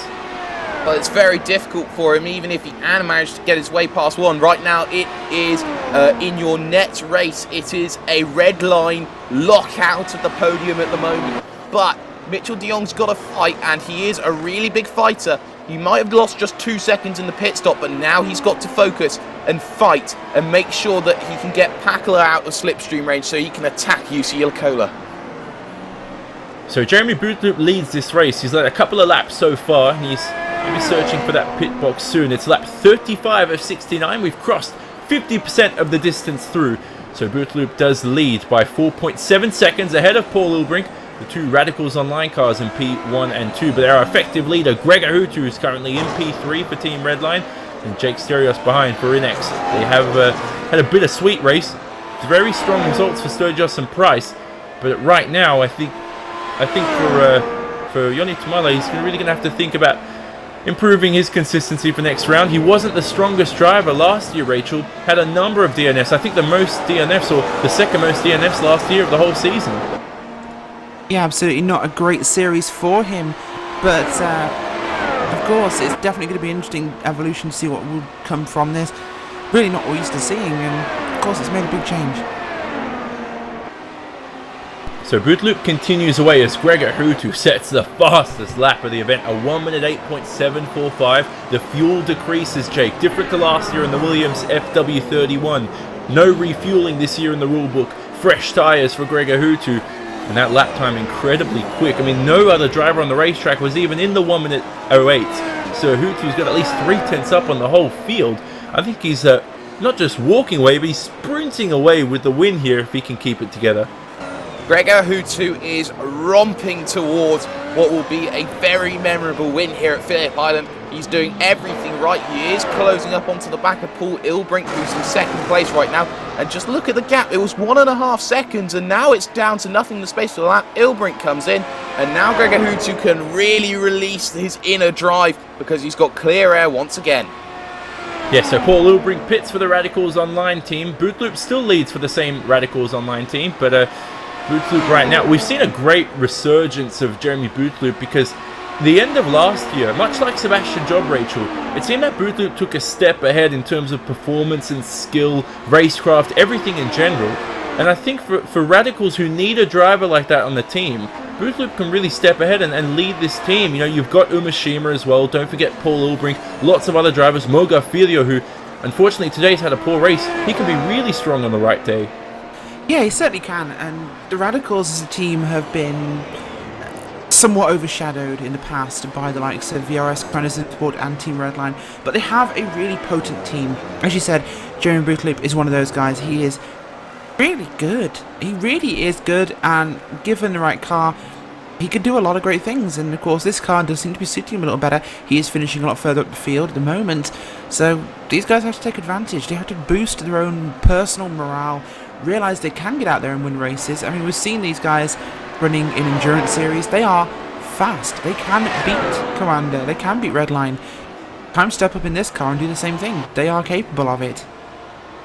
Well, Jeremy Buitloop, 24 years of age, and he's been sim racing since 2004 as Jake Sturgis enters the pit lane for the NX Racing team. So 12 years of sim racing, Jake, but he's only really been competitive about for 5-6 years now in terms of development, evolving from those French feeder leagues. It's really important as a community that all these feeder leagues, you look at Finland as well, they've got an incredible amount. I know Australia as well for myself. Those types of areas, the communities around who help each other as drivers, they build character and they build skill for the likes of Jeremy Buitloop. And you see them out here on the world stage, the most competitive grid in the World Championship and in iRacing itself. Oh, absolutely. And if he keeps on the train of path that he is at the moment, he can soon be a contender in, 1 year, 2 years? He continues on another lap, but Gregor Hutu behind him is absolutely storming. 109.8 last time by for Buitloop, and well, Buitloop does a 109.9. Gregor Hutu behind him does an absolutely sensational lap again, a 108.8. That's another second out of Jeremy Buitloop, and it's just showing how much new tyres can affect you around a circuit like this. Yeah, definitely so. So there's 30 laps left in this event, lap 39 of 69. So Buitloop still leads. He's going incredibly long as he wraps around the Honda corner. He's missed the apex incredibly. Now 1 minute 9.9 last time around. 1.1 seconds slower than Gregor Hutu, currently in P2. So I guess, Rachel, if Buitloop doesn't pit this lap around, I assume he's waiting for Hutu to catch him. Once he's in about that 1.5 second range, Buitloop is going to enter the pit lane so he doesn't lose time letting Hutu past. Yeah, absolutely. It's the safest option for him realistically. He can't feasibly stay out, of course, on the racetrack, but Buitloop, of course, coming now towards the final corner as Hutu is heading through, I believe, run up towards, the same. So, okay, he's about 4 seconds behind him at the moment, so we'll see that move done quite shortly. Yeah, so Buitloop does continue, and I think, I'm not here to be pretentious or anything, but I feel like I might be right, because Buitloop is continuing away, even regardless of the fact that he is over a second slower a lap than really most of the field out there. So Sergio's out in the way. Fresh tyres for him. Sebastian Job from P33 on the grid is up into P14. Now we saw this with Michael Dinkel last round. Hutu was down the order as well. This is where Sebastian Job's pace comes into play. I'm not sure if you made a mistake in qualifying here, Jake, but imagine if Sebastian Job qualified well, he would have been right up there.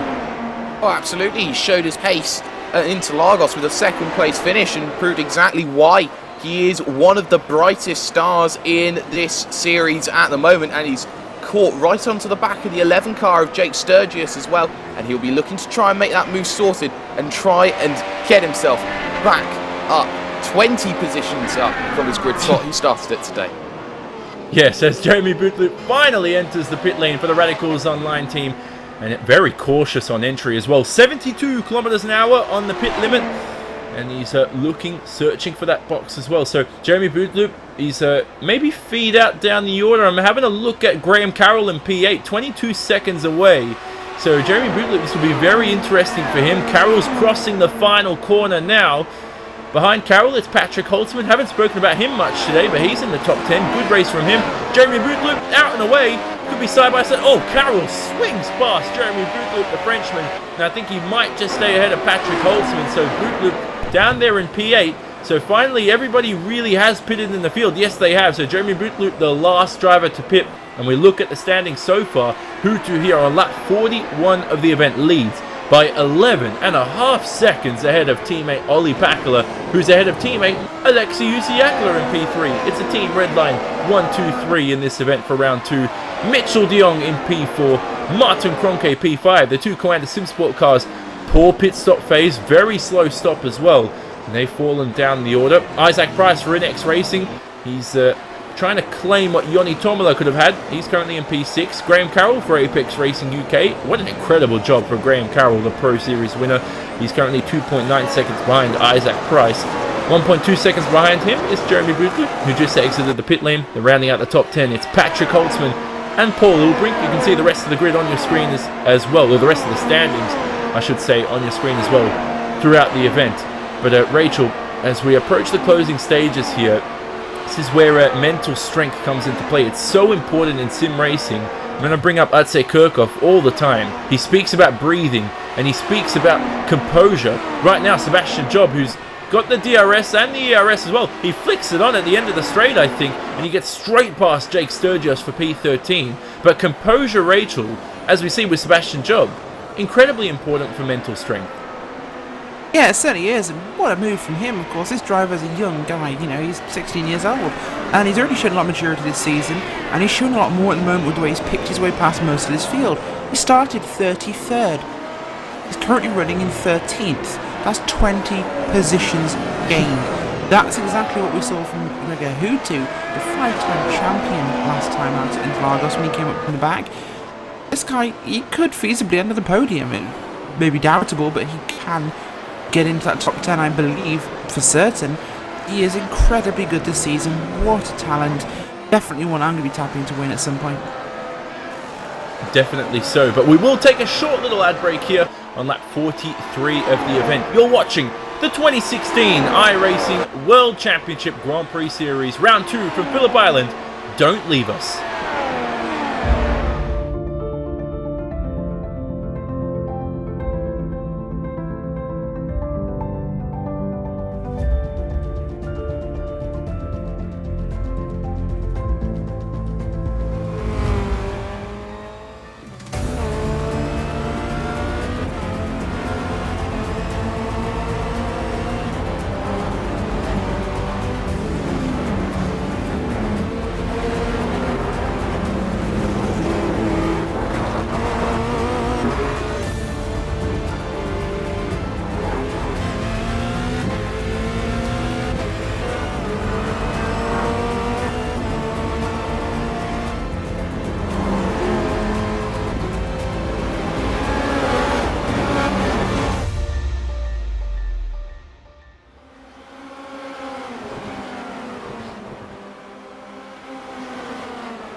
Welcome back to the 2016 iRacing World Championship Grand Prix Series. It's the Grand Prix of Phillip Island, round 2 of the 16-round season. Johnny Simon in the commentary booth alongside Rachel Whiteford and Jake Sperry as we close this race out. It is Gregor Hutu who leads by 12.1 seconds ahead of teammate Olli Pakala, who's ahead of Alexei Usiakala by only 0.7 of a second. The 3 Team Redline drivers head those first 3 spots. And only 23 laps remaining in this event, Jake. It's up to composure, as we spoke about before the ad break. Who's got the mental strength? to finish this race off strong. Oh, absolutely. I do have to agree with you there with these two red line guys being rear gunner to Gregor Hooter, who's gone off into the distance, said, see ya, I'm the new benchmark around here. Forget about Yorni Tamalo, who had an incident earlier on in this event. And, well, it looks like VRS Coanda being the strongest challenge to Redline as we thought we'd see at the start of the season, but it just doesn't seem that they have enough right now. And they're going to be banking on mistakes, you'd have to think, if they're going to find a way past these guys ahead of them. Yeah, Yalvaz right now is trying to find a way past Jorge Montañez, and he's got a great run here, the Orion Racing Team car. The Portuguese driver straight past Jorge Montañez, flicks on DRS, and he's straight through on lap 46 of the event. So wonderful stuff from Yalvaz, who won a lot of races in the Pro Series, Rachel, and you know, he's been strong, he's been great, but right now in the World Championship, not really where he'd want to be, fighting for these late positions down the order. Yeah, it's unfortunate to be down there, but every little helps in a championship. Let's not forget that the top 25, I believe it is, at the end of the season, keep their World Championship license, and the rest have to go into the Pro Series and try and qualify again. So even if you're not in the fight for the championship, you still need every point you can get. Well, definitely so. The three cars out of this race right now, two of them Apex Racing UK cars, Cam Stark and Martin van Loosenhoord. The other car, it's the NX Racing car. Round 1 winner, Yoni Tormelo, our championship leader coming into this round, is out of the event. If you're just joining us, don't forget, visit racespot.tv/timing for more information on our live timing as Buildup makes his way straight past Apex Racing UK's Graham Carroll. And wonderful stuff there, Jake, from the Frenchman. And this is what we're talking about. He's improved a lot. He's on a run to maybe possibly a race win sometimes this year if he can keep his pace up. Oh, well, he's going to have to really hope that he can find himself in a place where everything falls in his favour and the stars align for him. Brilliant move there into turn 1 against Graham Carroll, and now he'll try and set his eyes up on Isaac Price, who is the man on an island on his own, having to time trial his way through most of this race.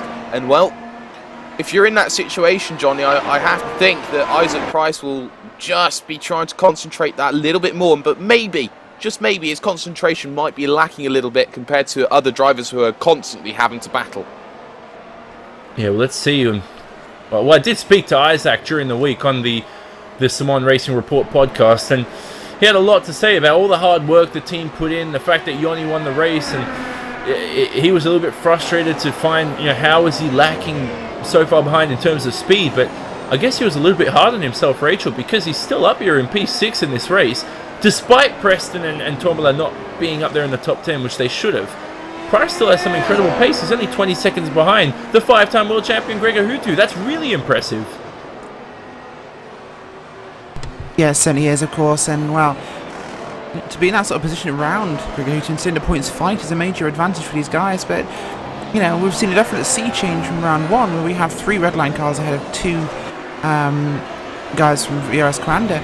But you know, Isaac Price is there, Jeremy Bootloop's there, Graham Carroll's there, Patrick Holzman. We've got some big new names and some teams that haven't really been in the top 10 very often now getting regular top 10 points. This is awesome. Yeah, you also look as well as... by the way, I should say something about Olli Pakula, because he stayed composed this whole race. And I think we've maybe we just haven't noticed it, Jake, because we always see Olli Pakula, who's so strong. Because we shouldn't forget that the top 5 in this event right now have all won a race in the iRacing World Championship Grand Prix Series. Pakula, this race, has stayed so composed. And as well as the fact that, you know, drivers down the order who come through into the World Championship, you merge all the great drivers, you know, through a draft, through joining different teams, get their licenses. Some of these drivers who are in, you know, 31st right now, the likes of Benjamin Lindsay and Michael Dinkel, in the average series with other amateur races, they dominate. Yet when they come to the World Championship, you put all these great drivers together in one series. This is what you get. You get competitive racing, you get tears, you get joy, everything. And it's great to see out here. Oh, absolutely. And do remember back at Interlagos last week, Olli Pakula finished 4th with a concussion. And that just shows how much dedication he has to this racing series and how much dedication he has to making sure Redline get the best finish possible. They're doing exactly what they need to right now. And, well, everything's going well. What's going on there, Johnny? Peter Berryman right now giving a little tap to Marti Piatella here on the exit of turn 10, the hairpin, through turn 11 right now. Berryman's getting incredibly impatient, and I think it's such an aggressive driver. We've seen Peter Berryman through the ranks come up. He's got incredible racecraft, incredible aggression, but he can make the occasional mistake, and he really played with fire there, getting too close to Coanda Sim Sports' Marti Piatella. And right now, lap 50 of 69, there's plenty of laps to go, but this is where, Rachel, if you don't make the move early, you could be stuck in that DRS and ERS train. Yeah, certainly, and of course, once you're around to the cars, you can't take any advantage because everyone gets the same speed boost, everyone gets the same recovery, so there's really no gains to be made, and all you end up doing is sitting in dirty air, trapped. Peter Berryman is incredibly entertaining, and I'm surprised he's down here in P19, Jake, in that number 69 car, because Peter Berryman is a driver, at times he was faster than teammate Graham Carroll, who's currently in P8, so I guess he just needs to find his form in this McLaren MP430, but once again he gets incredibly close to Marty, and he's just too far behind. This is where turn 12, where you struggle for traction, cambered corner as well, Jake, which helps, but you see there Berryman clipping that curb on the inside. That's not a curb you want to touch. It's not a flat curb. You want to avoid it, and that's lost Peter Berryman about a tenth or two coming down the main straight. Yeah, and it's a real shame actually, because Berryman should be this guy who's fighting up for top 10s if Graham Carroll, his teammate, who you can argue is equal on pace to him, can do it. But right now he finds himself in the lower half of this top 20, fighting for 18th position, and it's just not where he wants to be. And well, everything's going to be not perfect, but there you can see just trying to have a go there at the car ahead of him with Patella, who ran a little bit wide, but only just managed to stay behind there at that moment. Yeah, Peter Berryman, and this is exactly what I said, needs to be extremely aggressive in the early stages of trying to make a move past the driver in front. Needs to play with his mind a little bit more. I think Berryman needs to start swerving. Has a look up the inside into turn 10. Oh, wonderful stuff. Loss of traction on the exit. He comes through turn 11 now. He clips that curb. You don't want to clip that curb, Peter. It's starting to lose you a couple of tenths because right behind it's team boss Alex Simpson for the Apex Racing UK team. He will cross the line and begin lap 52 as Berryman crosses that main straight, and he'll try to hit that apex of turn 1. Keep the rear end stabilized. Look at the grip on the racetrack as well. Jink right for turn 2. And as the track rises and dips, the beach to your right, you're concentrating on the tarmac in front of you. You go through Stoner Corner, turn 3. Very simple corner. Accelerate, full throttle. Berryman going slightly defensive, I think. No, Alex Simpson's way too far behind. But Honda Corner is difficult. You tend to lose the apex at times if you outbrake yourself. So search for your marker. Then through Siberia, turn 6. Wonderful stuff through Berryman. Look at the grip, the anti-roll bars coming into play on that Apex Racing UK car. Through turn 7 and turn 8.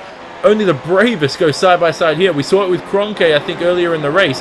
Then Lukey Heights, wow, wonderful rise. And then dipping, straighten the car early, mash the brakes. Don't lock up though, keep the car stabilized. Turn 11 gets very tight. And as he gets the grip here, Rachel, on the run out of turn 11 through turn 12, once again cambered through the middle of the corner, it just seems like he can't make his way past Marti Piatella. Yeah, absolutely, and part of that is that dirty air, Johnny, of course. The car's just not getting any front grip. The air has been taken off, it's being chewed up and it's turned into basically turbulent air. And when the car's trying to get grip, of course, that's not hitting the front wing smoothly, so it's causing him to lose that front grip. The tyres are turning, but they aren't gripping because they haven't got as much weight pressing down on them. If you had infinite weight on a tyre, it could corner at any speed it wants to, but as soon as you take weight away from it, the lighter it is, the less it's actually affecting that. So that's why he can't really get the past it. It's just because he cannot get to the turn-in behind him to get the run off the corner. You don't think he should eat less before the race? No, I'm joking. No, he should eat more before the race. It increases downforce. Oh yeah, that's true actually. You know what? My pro tip for F1, you should all eat a steak dinner before every race. But way more, you'll have more grip. Yeah, it's grip. Well, it's center of gravity as well. It lowers it, or I think it should. I'm not the best engineering mind right now. This is why I'm staying in the commentary booth. But Kazuki Umeshima, who's right behind Jake Sturgis here, Umashima's that aggressive driver you love, Jake, because when you get stuck in these DRS and ERS trains, as Sebastian Job sets the fastest lap of the event, a 1 minute 8.635 for Sebastian Job. He's got 2.7 seconds to make up on Patrick Holtzman in front. But Kazuki Mishima, Jake, is that driver who, you know, if he's in and stuck in a DRS and ERS train, you don't want to be in front of him because he will pounce and he is confident under braking. Yeah, Kazuki Mishima is that driver who you just have a mutual respect for throughout the paddock. He's just this driver who, okay, may not be the guy who wins all of the time, but when you're battling with him, you show him a bit of respect because he is one of those drivers who can really stick it to basically anybody in the field given his day. But looking at Sebastian Job now, he's up 21 positions, passing his own teammate Antoine Higeland just a few laps ago, and now he's got to chase down Friskops, Holtzman and Ilbrink, who are the next train up ahead of him, but he's running out of laps. Yeah, he definitely is. Lap 55 of 69 for the event as Gregor Hutu sets the fastest lap of the event with a 1 minute 8.592. He's led 47 laps here today. Jeremy Bootloop led the other 7 of the event, so incredible stuff. But Umashima here off the racetrack for Kazuki Umashima, and he picks it up. So, he's having to clear the dust off those tyres as well, Rachel. Unfortunate error for Kazuki Umashima as we look at the replay. Oh yeah, big mistake there for Kazuki Mishima. It's not what he wants to have happen at this stage, as that car was running really well. It's dropped down now, I believe, to P15, so not exactly a spectacular position for him. I think actually, having a look at it, Sturgis had a huge moment into turn 1, and Umashima just collected him. That was bizarre. So nothing Umashima could do, but I think he's definitely suffering from a bit of damage now. Front end grip and damage could be... Oh, wow. So you look at Jake Sturgis, the back of his rear wing, he just lost the car into turn 1. Very abnormal there, Jake. And right now, Jake Sturgis is on the attack from Riley Preston on our timing screens. I think Riley Preston's got his way past. So, I think Jake Sturgis, the DRS maybe, thinking about it, Jake, the DRS might have actually caused that issue for Jake Sturgis. Well, it could be a problem. You lose so much rear downforce as you come into turn 1, and any form of not touching the brake, because the DRS will only switch off if you hit the brake. So maybe he was just lifting and coasting his way into turn number 1, forgetting the DRS was open, and that could have caused the incident. But right now he's lost out heavily to Riley Preston ahead of him, and Preston now will have to chase Higeland ahead of him, and then everything will still be going on with just these few laps remaining. As you can see on your screen, Ilkka Harpala, huge moment under braking, keeps the car together. He's got Yuta Saito behind. Another driver you don't want to be in front of, because Yuta Saito will pounce. But he's trying to find his way past Alex Simpson. Hasn't been the best race, Rachel, for Ilkka Harpala. We've seen him much stronger than this before. But I guess for the Orion Racing team, they've signed Riley Preston. Yao Vaz has impressed as well. They're making steps ahead, and after losing Mitchell de Jong 12 months ago, ahead of the 2015 season, he went to Coanda Simsport. They're on the right track to really building that team back up. Yeah, they certainly are, and of course, we've got a new car. We keep mentioning this, but it's still exciting, and whilst it's still newsworthy, we're going to mention it every 5 minutes. This car is very new. It gives new opportunities. It gives new options, more strategy for the teams. So you could find, if you are a little bit off that pace from so many other drivers in the series, your team can really gain an advantage by having the right strategy at the right time and playing the race. Yeah, right now, Alex Simpson made his way past Marti Piatella. Harpala also having a look here at Marti, who hasn't had the strongest of races. Could be a double whammy on the same lap as Simpson makes his way through. But Harpala cannot make his way past the Coanda Simsport driver, and he stays in P21 on the racetrack. Only 11 laps remaining in this event. Now we'll focus back onto the lead, hopefully, because you look at the timing screens. Yes, Hutu's leading by 12.5 seconds here, Jake, but the gap from Pakula to Alexei Usiaklo is only 6/10. Mitchell de Jong the same, and Martin Kroenke the same. It's a huge battle here for those final podium spots, and for Pride as well. After Coanda's poor pit stops, they do not want Rendline to finish 1, 2, 3.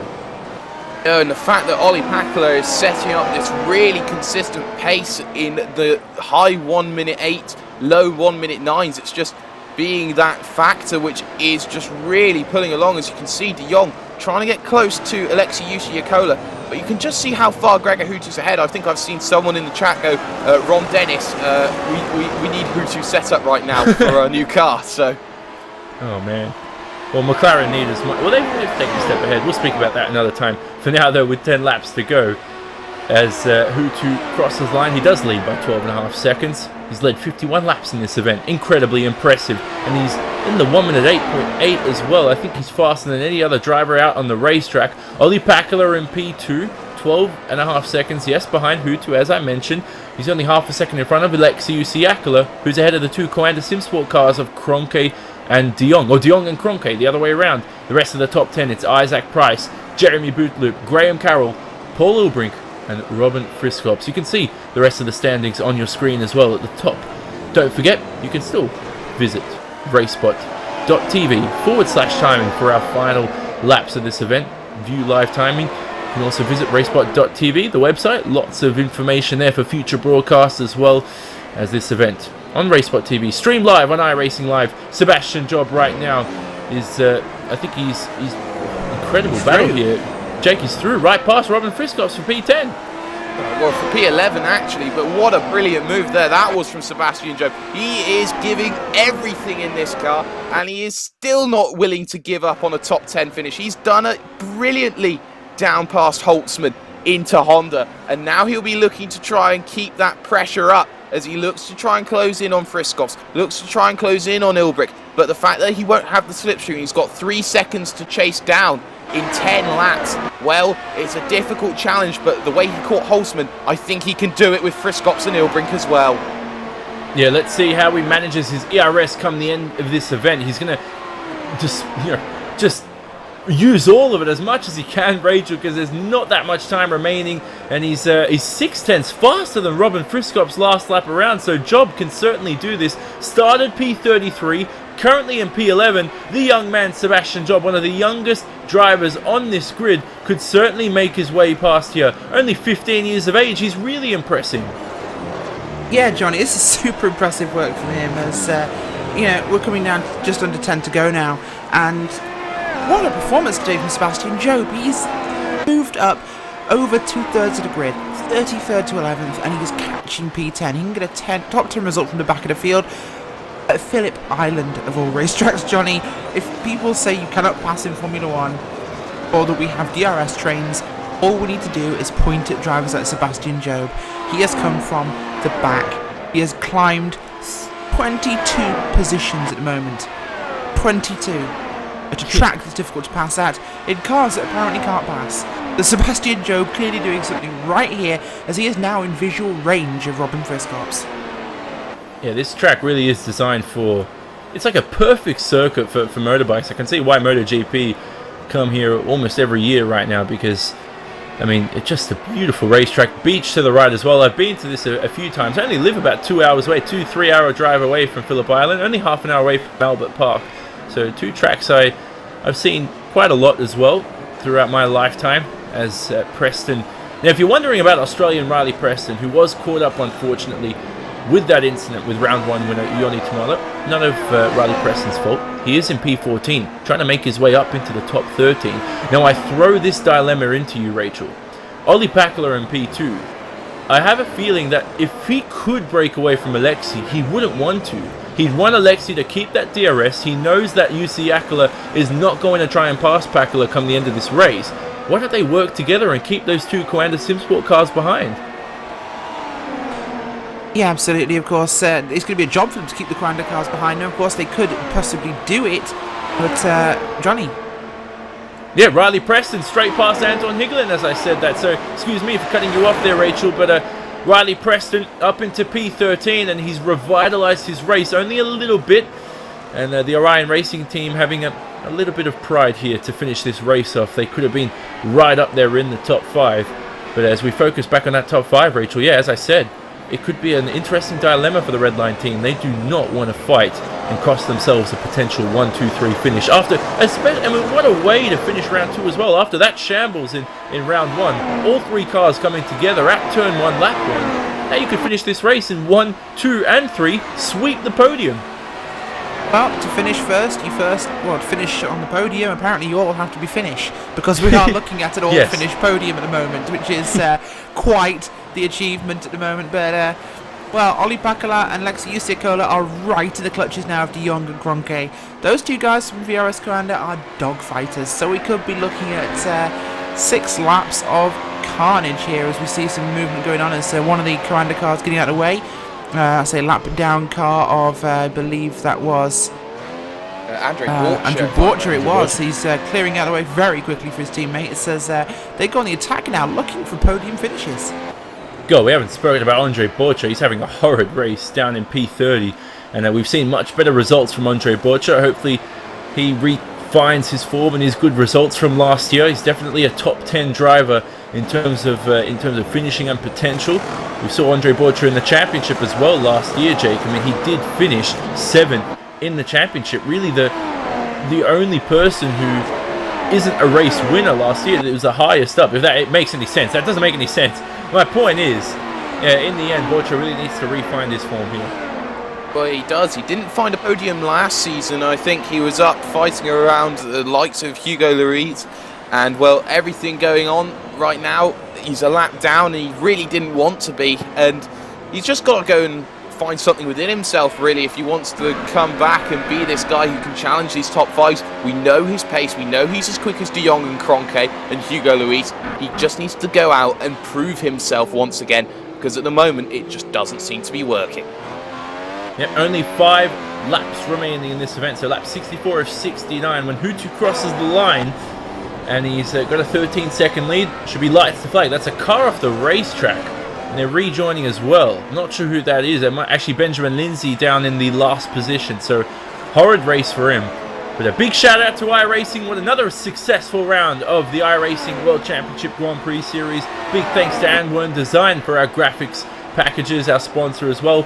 Istvan Belov for his beautiful track camera work. Incredible shots here today, as you can see on the broadcast. And of course, thanks to VRS Coanda SimSport, who have helped us and will help us throughout the 2016 season in the RaceBot TV commentary booth and behind the scenes too, as Hutu does lead by 12.7 seconds. Now, Rachel, it's very scary when Hutu starts winning the early races in the championship, because I'm stealing a quote from you yourself. You always say he needs to build his way into this series. He already has in round 2. Yeah, certainly, and this is really what he needs to do to get back on the game. Of course, his recovery drive last week was huge, so it's not been a terrible start to the season. Terrible start to round 1, surely, but not to the start of the season, as he's looking set now for a victory. 12 seconds clear of teammate Olli Pakala. Really no chance of anyone catching him unless there's a mistake, which we don't think is going to happen. He doesn't do mistakes. It's Gregor Hutu. Well, we said that before last week, so who knows. But at the moment, it's looking pretty secure. His teammates, not so much. They're playing tail gunner at the moment. We're looking at Riley Preston now, the Australian, at his home event. Had that incident with Joni Tomila earlier on in the event. Now the Orion Racing Team driver is trying to make his way past Patrick Holtzman, good to see Patrick Holtzman finishing a race cleanly. Not in many incidents. Now, he would have loved to be a lot higher here, Jake. But I guess for Patrick, finishing a race is really the main key for him. A lot of DNFs last year, a lot of mistakes. Great race from Patrick Holtzman as they round the final corner. Preston has a great run here. He'll flick on the DRS as he crosses the zone. Makes his way straight past the Movano racing car. And Riley Preston up into P12, revitalising his race. And next on his list is Sebastian Job, which will be a tough pass for the Australian. Oh, absolutely. It looked there like Holtzman didn't have enough ERS in his car. He just completely bogged down that straight. Completely lost absolutely everything. And something going on with Graham Carroll. If I can find that one for you. Johnny, what's going on with Graham Carroll? Oh, Friskops with an incredible overtake into the Honda corner, and he makes his way straight past Graham Carroll for P9. So Carroll now could be under attack from his teammate Sebastian Job. And Sebastian Job's 2.4 seconds behind. Only a few more laps remaining in this event. So what a move from Robert Friskops. One of the moves of the day. And he claims that 9th position. He could also pass Paul Ulbrich with a great run here. So hopefully Robin Friskops coming out of the final corner. And I don't know why. A few drivers I spoke to before the race said they'd struggle here on the exit of turn 12. But I really think the cambered corner helps in terms of building that setup. But Friskops...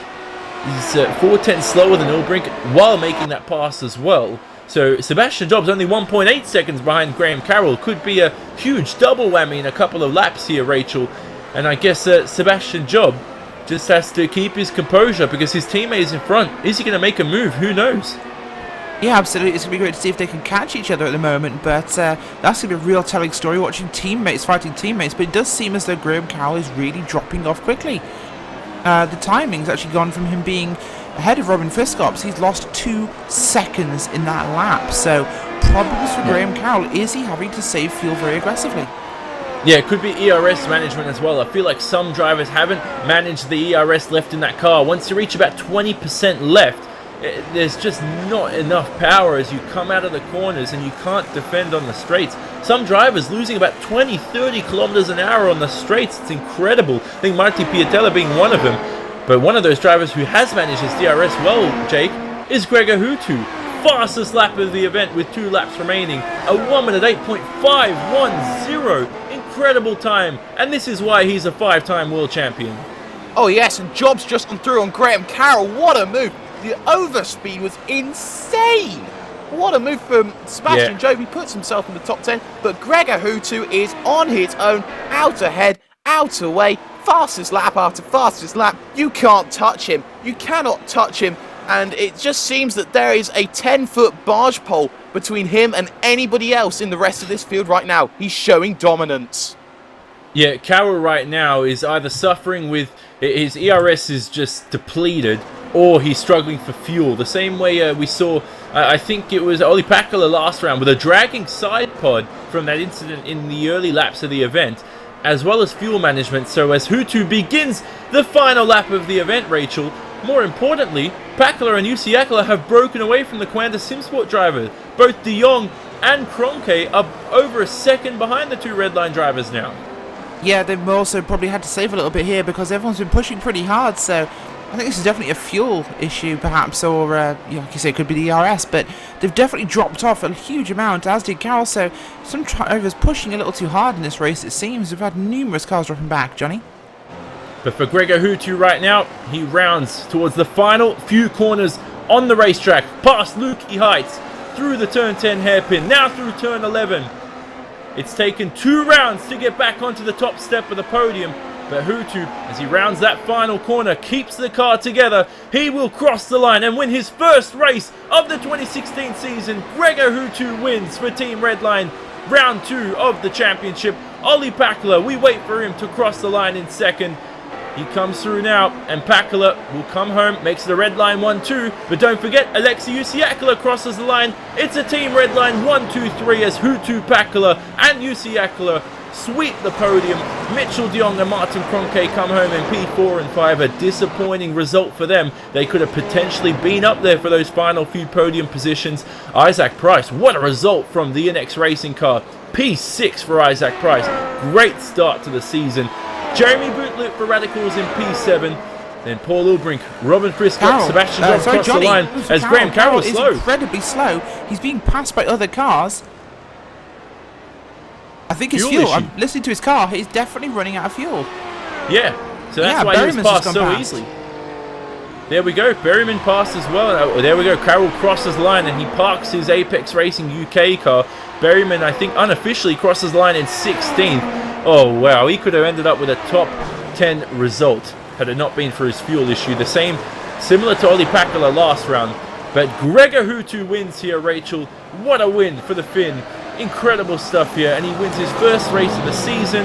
Win number, and I'll get this up, win number 53 on the career list.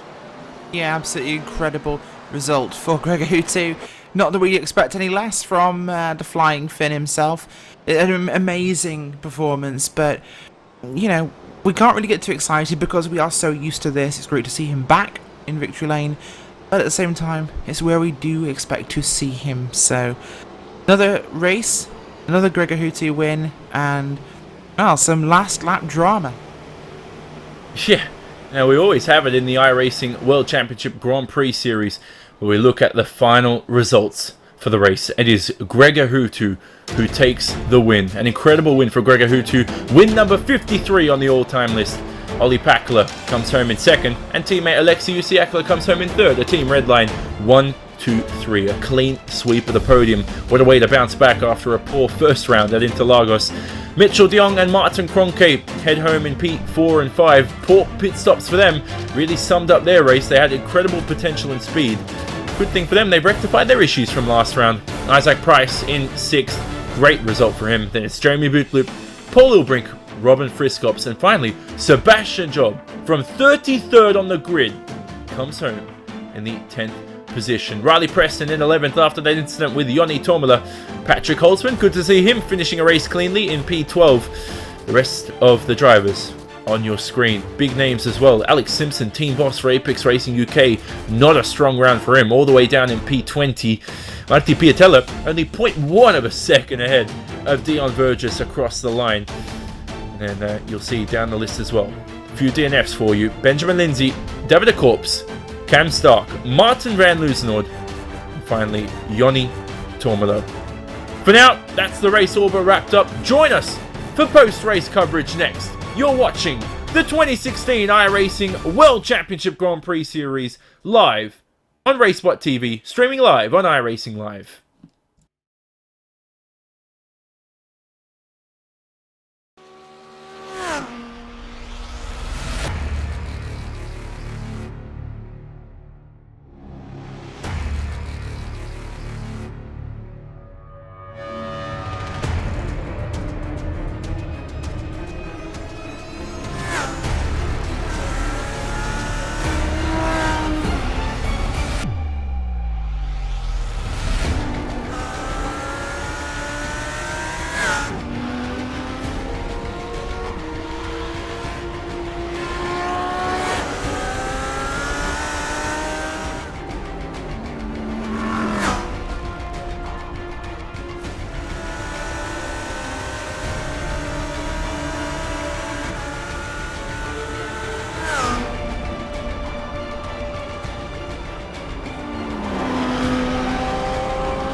Post-race coverage, round 2 of 16 for the 2016 iRacing World Championship Grand Prix Series on RaceBot TV, streaming live on iRacing Live. Now, what a race we've had here, Jake. I mean, to look at Hutu dominating, winning by 15 seconds, it was the same, Joni did that last time around, but we'll speak to Gregor soon, and I guess it must have just been a pretty simple race for him from P1, finishes in P1 as well, and fastest lap of the race. Not a grand slam, but a hat trick. Well, almost a perfect race by his perspective, and you have to think with looking at last season where once he got one on the board he took 8 in 10 races. That's how good he can be once he gets the ball rolling. This is a really worrying sign for anybody else who is going to be watching this one very carefully. Got to look out here because VRS Coanda will be looking to work in the next 2 weeks. Definitely so, and we'll speak to race winner Gregor Hutu. And Gregor, right now, an incredible race win. Coming home in P1, dominant, 15 seconds. It must have been a very simple race for you, but I guess a different story in the cockpit is you really must have kept your composure, and you must have, keep cool and calm in the cockpit, because any mistake, and you would have, fallen down the order and fallen down the field. Yeah, thanks. That was pretty much, like you said, a simple race in a way, where everything went to plan. But it's always easy to make a mistake with this car, especially. So yeah, I had to keep up the concentration. And but no, I mean, great job by the whole team as well. So it was great to see Olli and Alexi up there as well. You talk about pace, and to bounce back from round 1, you guys at Redline knew you had the pace. You knew you were the fastest team. But to stay calm and stay together after that, all three cars having an accident at turn one, it must have been the perfect way to wrap up round two for you here. And I guess for the rest of the season, does this keep motivation high for all of you? Yeah, I don't know if we were confident about our pace before the race, but yeah, definitely nice after, especially the first race, what happened there in turn one.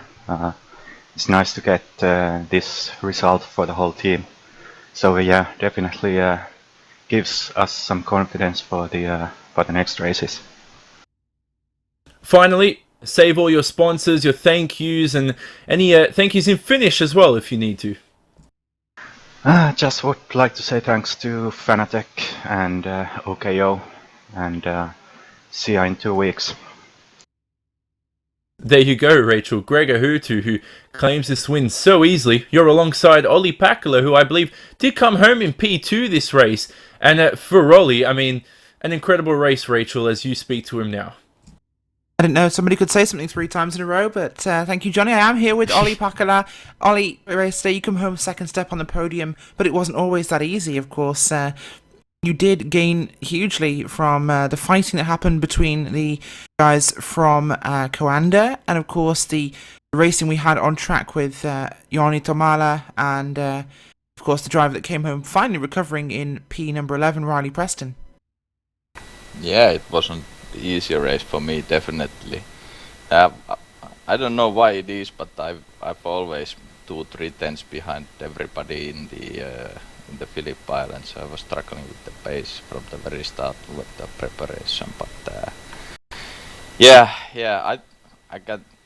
I wish I could show you how sweaty I am. It was quite a lot of defending there. That's quite an offer, Olli. Yes. But in terms of the race today, of course, you did come home in second, and despite you saying you're off the pace here, you suffer at this track. We did notice a number of cars having issues with tyres throughout the race. Just how much of an impact was it towards the end of the race with fuel and the ERS recovery? Were you all running out of actual ERS energy stores? We did notice the Coanda guys dropped off the back of you and your teammate Alexei in those last few laps. Yeah, well, the ERS usage wasn't that big of an issue. Obviously, it wasn't that great as well. But yeah, it was like every lap you had to think that, do I have enough fuel? Do I have enough ERS? And how's my tires? And then usually I might lock in the hairpin few times. Then I know that okay, now it's not going well. And then yeah, I have few checkpoints with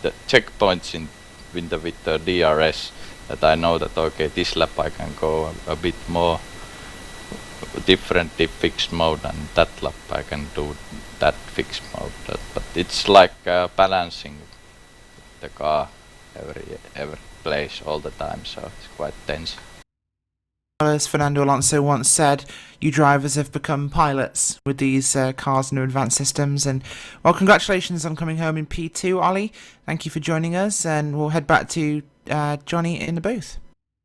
Yeah, I think Jake Sperry is sitting alongside Alexei Usiakala, who rounded out the podium and completed this race. A 1-2-3 finish for Team Redline, Jake. Yes, Alexei, perfect result, exactly what the team would have wanted. Wasn't really the best qualifying for you, down in 8th position. Talk us through your start then, because it seemed to me that you were maybe blocked a little bit off the very beginning. Well, yeah, qualifying was hard.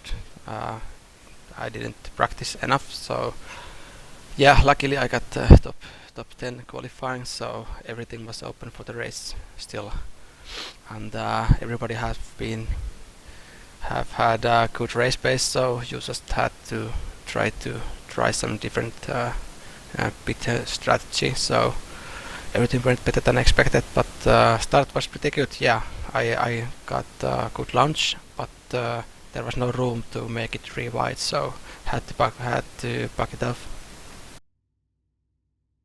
Yes, of course, and just talk us through what happened about midway through your opening stint and up towards pit stops, because it must have been really scary for you. You're running in about 5th position, and then you see the likes of Joni Tomala and then Riley Preston ahead of that come together down Lukey Heights into turn number 10. Just describe what was going through your head there, because it seemed that you got a real big benefit out of all of that going on. Yeah, actually, I just saved fuel and tires on the first stint because I knew that there's no such possibility to overtake so many cars because everybody are so close to each other. So everybody had DRS. So basically, I just stayed on the DRS range, and then yeah, actually, it was kind of nice to see those guys crash. So luck for me for today. Last week it was not that great. I see. But Sebring in 2 weeks' time, where do you think the team's heading right now? Of course, with a 1-2-3, you can't get any better than that. Do you think that you can maintain all your momentum going into the next series of events, or are you looking behind your shoulder at the likes of Coanda and Inex? Well, I think we can make the result better. Just change the order. Yeah, but yeah, Gonda and Inex are really strong, and Sebastian Job, he's really fast. I think he could have won today with good qualifying. So yeah, lot of strong drivers. Patrick Holtzman also. So yeah, it's gonna be a pretty exciting season. Thank you, Oleski, for everything there to do with that. Johnny, well, it's been a fantastic race today, and I have to say, if this continued standard keeps going up, we're in for a cracking season. Yeah, definitely so. And I guess Coanda, after those poor pit stops, in which they'll try to find out what happened wrong there, they really need to rectify that situation, because they could have been up there in the podium positions, but they couldn't find a way past. You talk about DRS trains, ERS trains coming into play, and I guess in the end, a question to you, Rachel, is can Redline sustain this for the whole season? Because they can, but at the same time, Coanda have a lot of room to improve. Who knows if Inex are going to keep dropping off the pace, or are they going to maintain the same pace? It's an interesting thing, and all we can do is guess and prosper. Absolutely, of course, and Inex, of course, have had some issues in the past, but I think they're in a good, strong position here. They clearly have the right setups for cars. The drivers are good enough to race with the big guys, so it's just a matter of whether they can actually keep the pace going. I think they can. I think this is a good season for them to be perhaps the third team this year. They've had the speed for it, and I think they deserve it. Coanda and need to do a lot of work. Their cars still aren't great, but definitely some more management issues that caught a number of teams in this race. That's what we have to keep our eyes on. A few interesting things to note this race, Jake, is Sebastian Job from 33rd on the grid into the top 10. Now, he's still right up there in the championship, in the top 10 after his podium at Interlagos. It's only a matter of time for this 15-year-old to maybe win a race sometime this season, but there's only a few little problems here. He's got Gregor Hutu in front. Well, yeah, Gregor Hutu's a 5-time champion. He's been in the business longer than probably quite a few people. And to be perfectly honest, there's no doubting what Gregor Hutu can do. And you have to say Sebastian Job is kind of more of an unknown talent in terms to Gregor Hutu. But with that performance that he showed today, I mean, we were talking even last season that last season could be his breakthrough year. And yes, we did see him score a couple of third places in qualifying. But now he's shown what he can do from the back of the grid to the front. He was methodical, precise, engineering all his greatness into every single overtake that he tried to do. I think we're seeing a future champion here, and there's no doubts about it. Sebastian Job is one of the quickest guys in the field, and he's looking to prove it, and he'll prove it again at Sebring in 2 weeks' time. Yeah, the assets that Apex Racing UK have on that team. Imagine if trades were involved in the iRacing World Championship Grand Prix Series, Rachel. You could trade a few of these assets for maybe Gregor Hutu or Pakala or someone. I doubt Redline will want to give up those drivers, though. They're incredibly strong here in their Motorsport Prime as well. Finally, I'm going to say, Sebring in 2 weeks' time, you've got a racetrack that's mostly known for its touring car racing, and last year was a very hectic race where we saw Mitchell de Jong take the win. This is, and 2 weeks now. It's different to round 1 and round 2. We only had a 1 week break. No more back-to-back. We've got a 2 week break. The likes of maybe Coanda rectifying their issues a little bit more. Who knows if Apex and Radicals can also fight their way up through the field. It's good now to get that break and identify what were your issues in these first few rounds. Yeah, certainly. And these are the few rounds that will be the testing environment, the ability for drivers and teams to make those decisions and find out what works. Again, it's a huge new environment because we are changing car. So it's open season. If you can win, you can win. Time for those guys who've not had a chance yet to step up and show the world what they can do. Show the big teams what they can do. Let's make some stars this year. Definitely so. The next race will be on the 19th of March, in 2 weeks' time. That will be at Sebring International Raceway for round 3 of the 2016 iRacing World Championship Grand Prix Series on RaceSpot TV, streamed live on iRacing Live. Thanks to all the viewers out here today. Thanks to Rachel Whiteford alongside me and Jake Sperry.